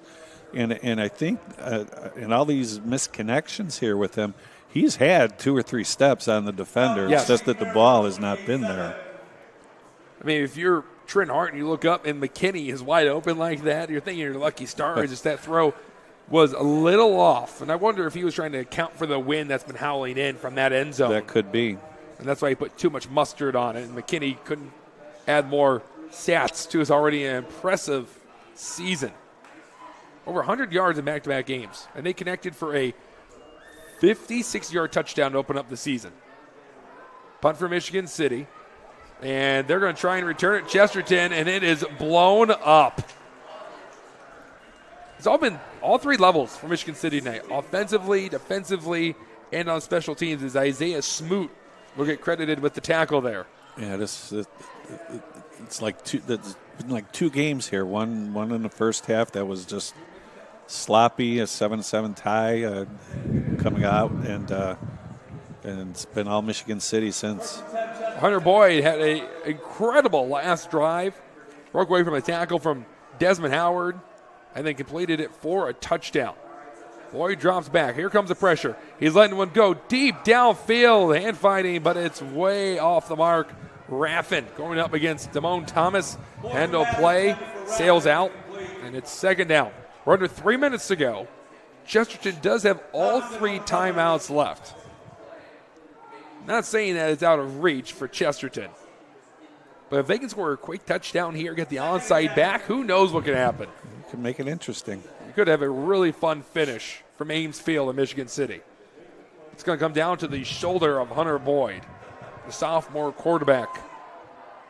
He has 2 receivers to his right, 2 to his left. Guvia on his left hip. Looks like a blitz might be coming here, but they drop back into coverage. Boyd throwing it to his right. It is completed. And the yards after catch, going all the way down the field, is Patrick Moch, and that's a play you're looking for as he gets it down to the 35-yard line. Those were 2 very good thrown balls. Even the incompletion traveled far in the air, perfect spiral. And that one hit its mark quickly. Got rid of the ball quickly, right on the mark. That's a 32-yard gain for Chesterton. Patrick Mochin had that touchdown in the end zone. And that's going to be a false start. False start on everyone but the center, it looked like from up here. But once again, it's Chesterton shooting themselves in the foot. Get some momentum. They have this 2-point conversion, illegal formation. All right, well, now it's still a 2-point conversion. It's still obtainable. False start, backs them up again. And right here, you got a 30-yard chunk play, and you got called for a false start. That's just tough break.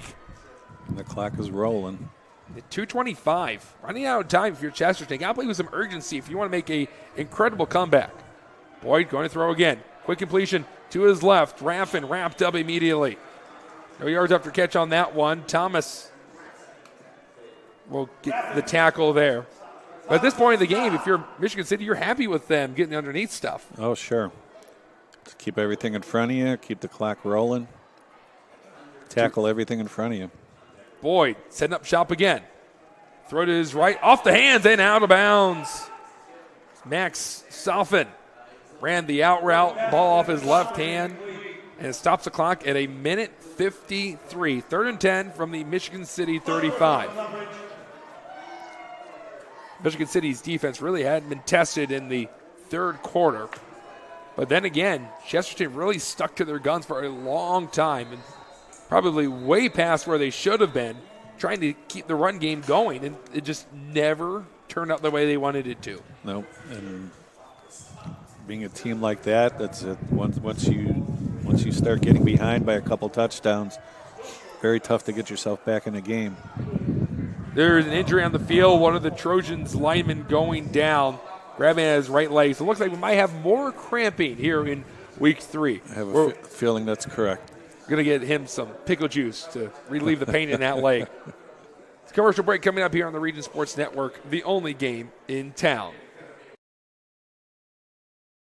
Earn while you learn from the best hands in the business. The Bricklayers Allied Craft Workers for Indiana, Kentucky Apprenticeship. That's right, this is a paid apprenticeship. I'm getting an education while learning a trade and getting paid for it.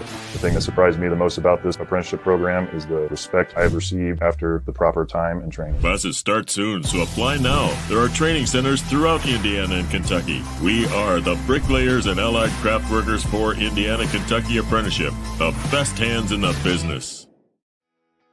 Calling all current and future homeowners in the Northwest Indiana area. Whether you're buying or selling, Brent Wright is here to make your real estate journey smooth and successful. With years of experience, personalized service, and a deep knowledge of the market, Brent will help you find the perfect place or get the best deal for your property. Call today at 219-406-7195 and take the first step toward your real estate goals. Contact Brent Wright, the right way to buy and sell real estate.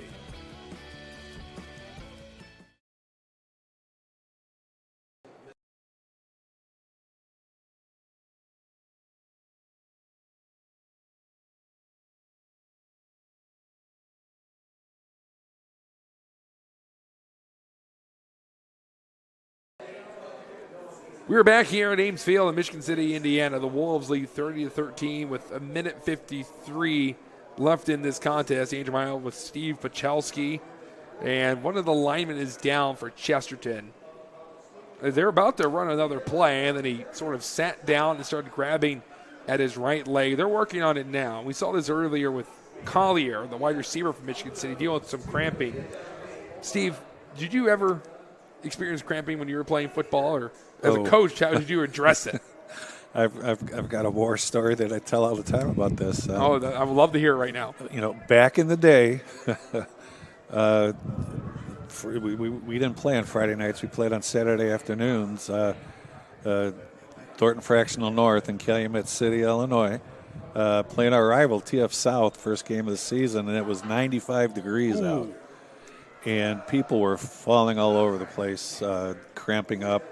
I remember coming off the field, coming off after an offensive play, and looking like I got shot as I ran off the field because right about between the hash and the sideline, both of my calves just cramped up, and I went down.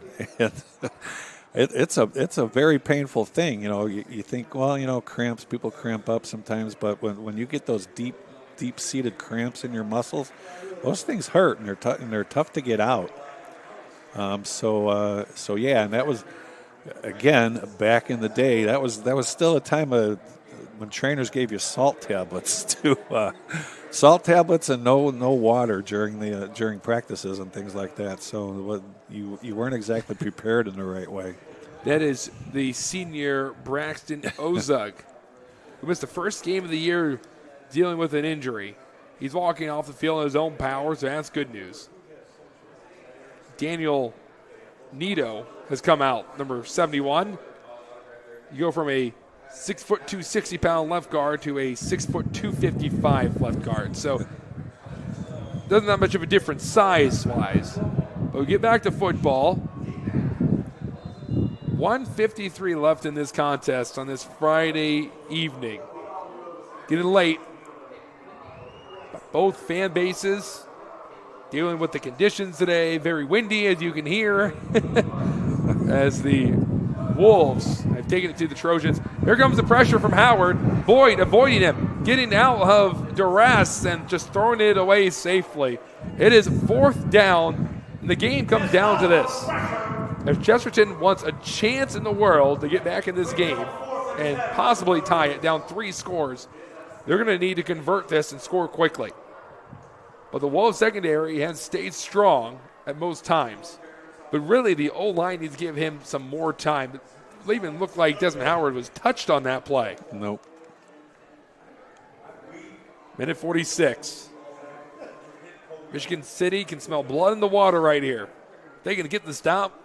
They can take down a couple of kneels and celebrate a conference win. Chesterton down to their last life. Here comes the blitz. Boyd letting it go deep. A little bit underthrown, and it's incomplete, but there's a flag. Chesterton will stay alive to see a couple more plays. Looked like they tried to go to Raffin with that being so underthrown. Thomas, who's been with him all day, ran into him. And the referee's calling for a PI. That'll be 15 yards. And put Chesterton up to the 20-yard line, just inside the red zone. More importantly, to get that first down. The first down is brought to you by Four Seasons Mechanical in Maryville, your Northwest Indiana heating and air conditioning specialists. 2 receivers to the left, 2 to the right of Boyd. Boyd in the gun. He drops back. Pressure coming. He steps up. Going to his left. There's a QB spy trying to chase him down. They will bring him down. Boyd was running for his life as the pocket collapsed. And Zay Gibson, the captain, will get the 2-yard sack. He did a nice job of stepping up and out of harm's way to begin with, but couldn't find anybody downfield. Chesterton backs up to the Michigan City 22. There is Howard again. Howard bringing down Boyd, but the ball gets thrown out of bounds in time. And for Boyd, you're talking about how Govia, the running back, could be battered and bruised.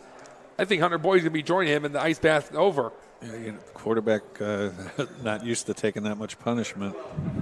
It has been all Desmond Howard. He had 7 tackles for a loss on the season entering today. And he's racked up a good amount more, being close to 10 through the first 3 weeks. My goodness, number 55 needs to be circled for any team going up against Michigan City in the near future. Boyd going to his right, going downfield, trying to find Mochin, and that pass won't connect with Mochin. Under a minute to go, and it's going to be a long play here, 4th and 12. And Mochin's a fullback. He's looked pretty good as a receiver. Yes, he has. If you're Chesterton, you'd like to get a score here, make the score look a little bit more respectable, although, you know, it would be one of those deals where the score doesn't necessarily reflect what happened in the game.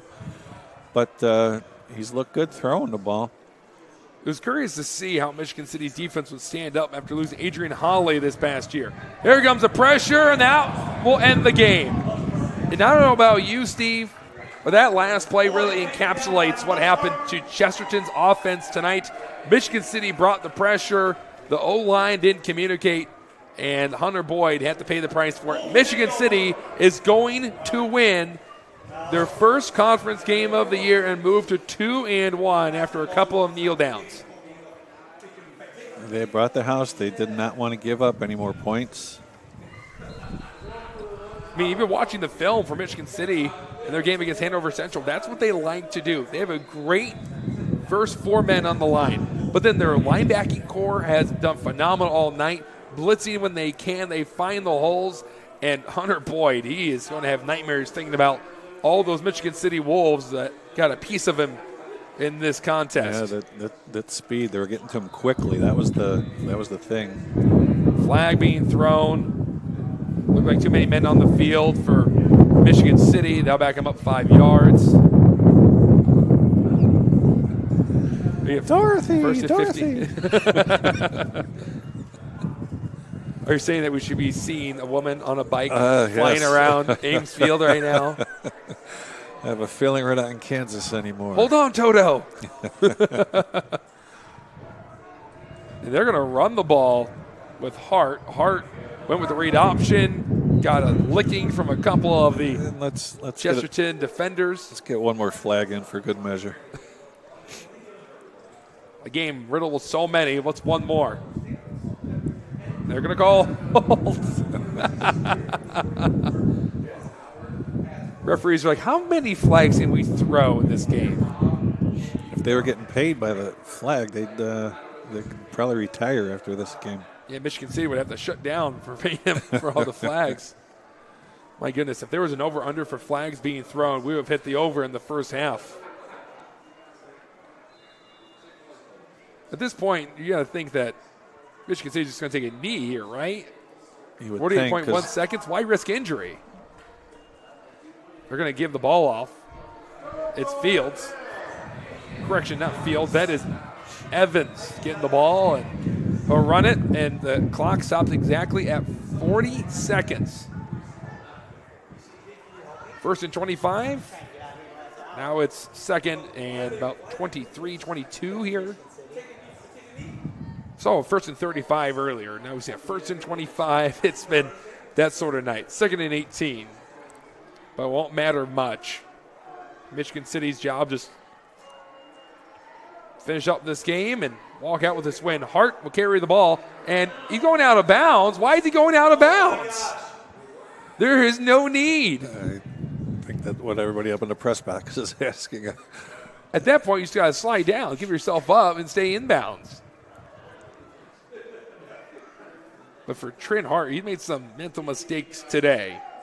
Luckily for him, his defense stood strong. The run game really picked up and ran all over Chesterton. But if Michigan City wants to get more wins in the Dual Athletic Conference going up in this already tough conference, they need Trent Hart. You need your quarterback. Hand off, Thurman. Now he gives himself up. That's how you do it. Somebody got to them. And it gave them a first down. Chains will move. And might be seeing our first snap under center today. Yeah, I don't think they have to snap the ball, do they? They might want to take one more knee. I believe the there's play like clock might be a difference, little faster. Yeah, it is. Yep. Take this knee and start your celebration. The Michigan City Wolves will howl tonight. They defeated the Chesterton Trojans 30-13. It was a game that was riddled with sloppy play. Turnovers, flags, you name it. But at the end, Michigan City's third quarter, where they outscored Chesterton 16-0, carries them to a 30-13 win. They'll go to 2-1 on the season, 1-0 in conference play. Chesterton will fall to 1-2 and 0-1 in conference play. Michigan City next game on the road against the Valparaiso Vikings, and the Chesterton Trojans will face off against LaPorte. We'll step aside. We'll come back to wrap up tonight's broadcast here on the Region Sports Network, the only game in town. The Athletic Performance Factory is Northwest Indiana's premier athletic training center. The 40,000 square foot state-of-the-art facility features batting cages, a sand training room, a new outdoor turf infield, and so much more. Check out the facility for one of their daily classes at 3150 45th Street in Highland. Interested in signing up for team workouts or individual lessons? Check out their website at trainapf.com or contact them at 219-750-1087. Athletic Performance Factory, where athletes are made. Flip the switch, a light turns on. Press the button, machines and instruments come to life. Touch the screen, communicate with the world. Simple tasks, guaranteed results, every second of every day. That's the power of power. And that's the power brought to you by the NECA contractors and electrical workers of Local 531.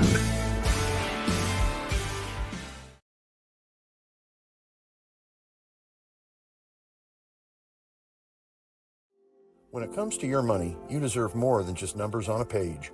You deserve someone who sees the full picture. Meet Mark Machnick, one of Northwest Indiana's most trusted accounting professionals.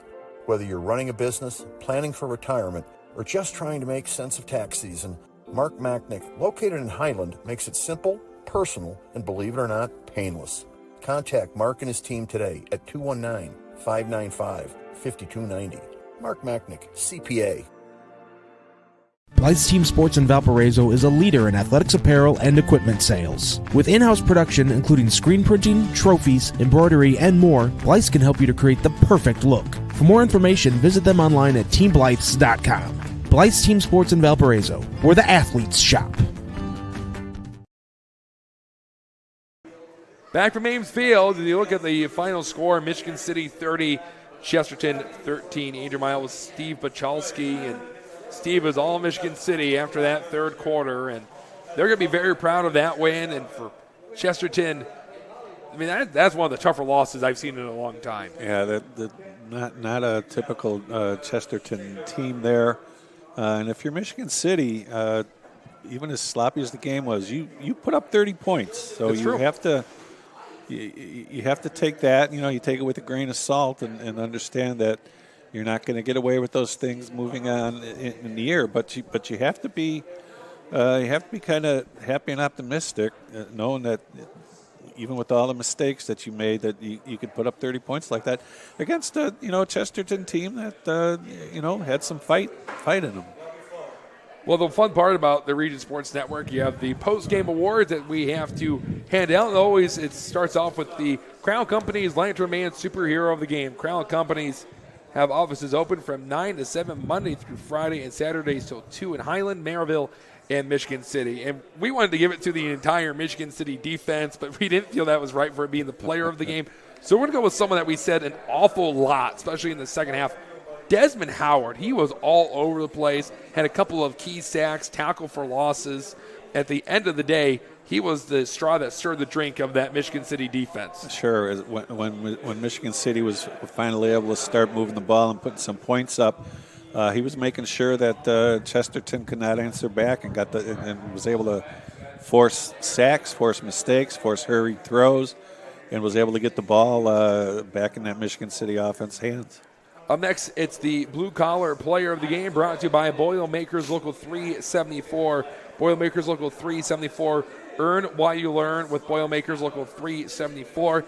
And I got to say, even though it was a 30-7 game, Hunter Boyd got out of pressure of a sack from Desmond Howard, stepped up and delivered a beautiful pass. And I know that it's hard to turn to a guy that feels like an outsider coming from Andrean to Chesterton, and he's having to learn the playbook, and there was doubts about him. But I would think after a gutsy performance like that, there is no more doubts about the sophomore. Well, I think at the end there, and you saw, I think, what they see in him. When he's given time, he threw some really nice balls, and under duress, especially at the end there when they were pinning their ears back and coming after him, he stood in there, and he moved around. He stepped up into the pocket well a few times there. And I think you saw something there that, again, maybe they go to him a little bit earlier, and maybe you see a different type of ball game from Chesterton. The final one is the Proud Union Home Play of the Game, presented by Ironworkers Local 395. Go to 395.com to start your future as a union iron worker. And you and I, once we said play of the game, we both thought the same thing because it was really the difference maker. It was the blocked punt that led to 2 points for Michigan City. Yeah, that was a real turning point because that was after after Michigan City was driving and they threw the interception, and if Chesterton could have came back and answered after that, again, maybe a different ballgame there, but they got the blocked the punt, got the safety out of it, the 2 points, got good field position, and came right down and scored again. And it was down the lane and out the door for Michigan City after that. Steve, any final thoughts before we wrap it up and send everyone home on this chilly Friday evening? Well, you brought it up a couple times. That game next week is going to be very, very interesting. Michigan City and Valparaiso, that's one I'm going to keep my eye on. Chesterton, they have a lot of work to do. I think both of these teams showed some flashes of what they can do and what they're capable of. They've just got to clean up a lot of things. So practices should be interesting on both sides this week. Michigan City avenges their sectional loss from last year, defeating the Chesterton Trojans 30-13. Follow all of tonight's Region football scores live on the Hometown Scoreboard, streaming on youtube.com/Region Sports, facebook.com/Region Sports, and regionsports.com. Courtesy of your neighborhood Strack and Van Til, your favorite Indiana-made grocery store. And you can stay with the Region Sports after the game as we send it back to the Athletic Performance Factory. RSN will recap all of tonight's action from around the region, all from the Athletic Performance Factory. So thank you, especially starting off in management, executive producer Chris Ramirez, operations manager Rich Castile, sales manager Heather Ames, and coordinating producer Zach Miller. That's Miller with 2 eyes, and sports director Mike DeWatt. Our producer Zach Dinelli. On camera is Martin Morello Jr. Special thanks to the coaches of Chesterton, Mark Peterson, and Michigan City, Cody French, the athletic directors Jeff Hamstra, Ben Bachman from Michigan City, and of course the viewers on Facebook/Region Sports Nation, YouTube/Region Sports, and regionsports.com. For my partner Steve Pachowski, I've been Andrew Mile. This has been the Region Sports Network, the only game in town.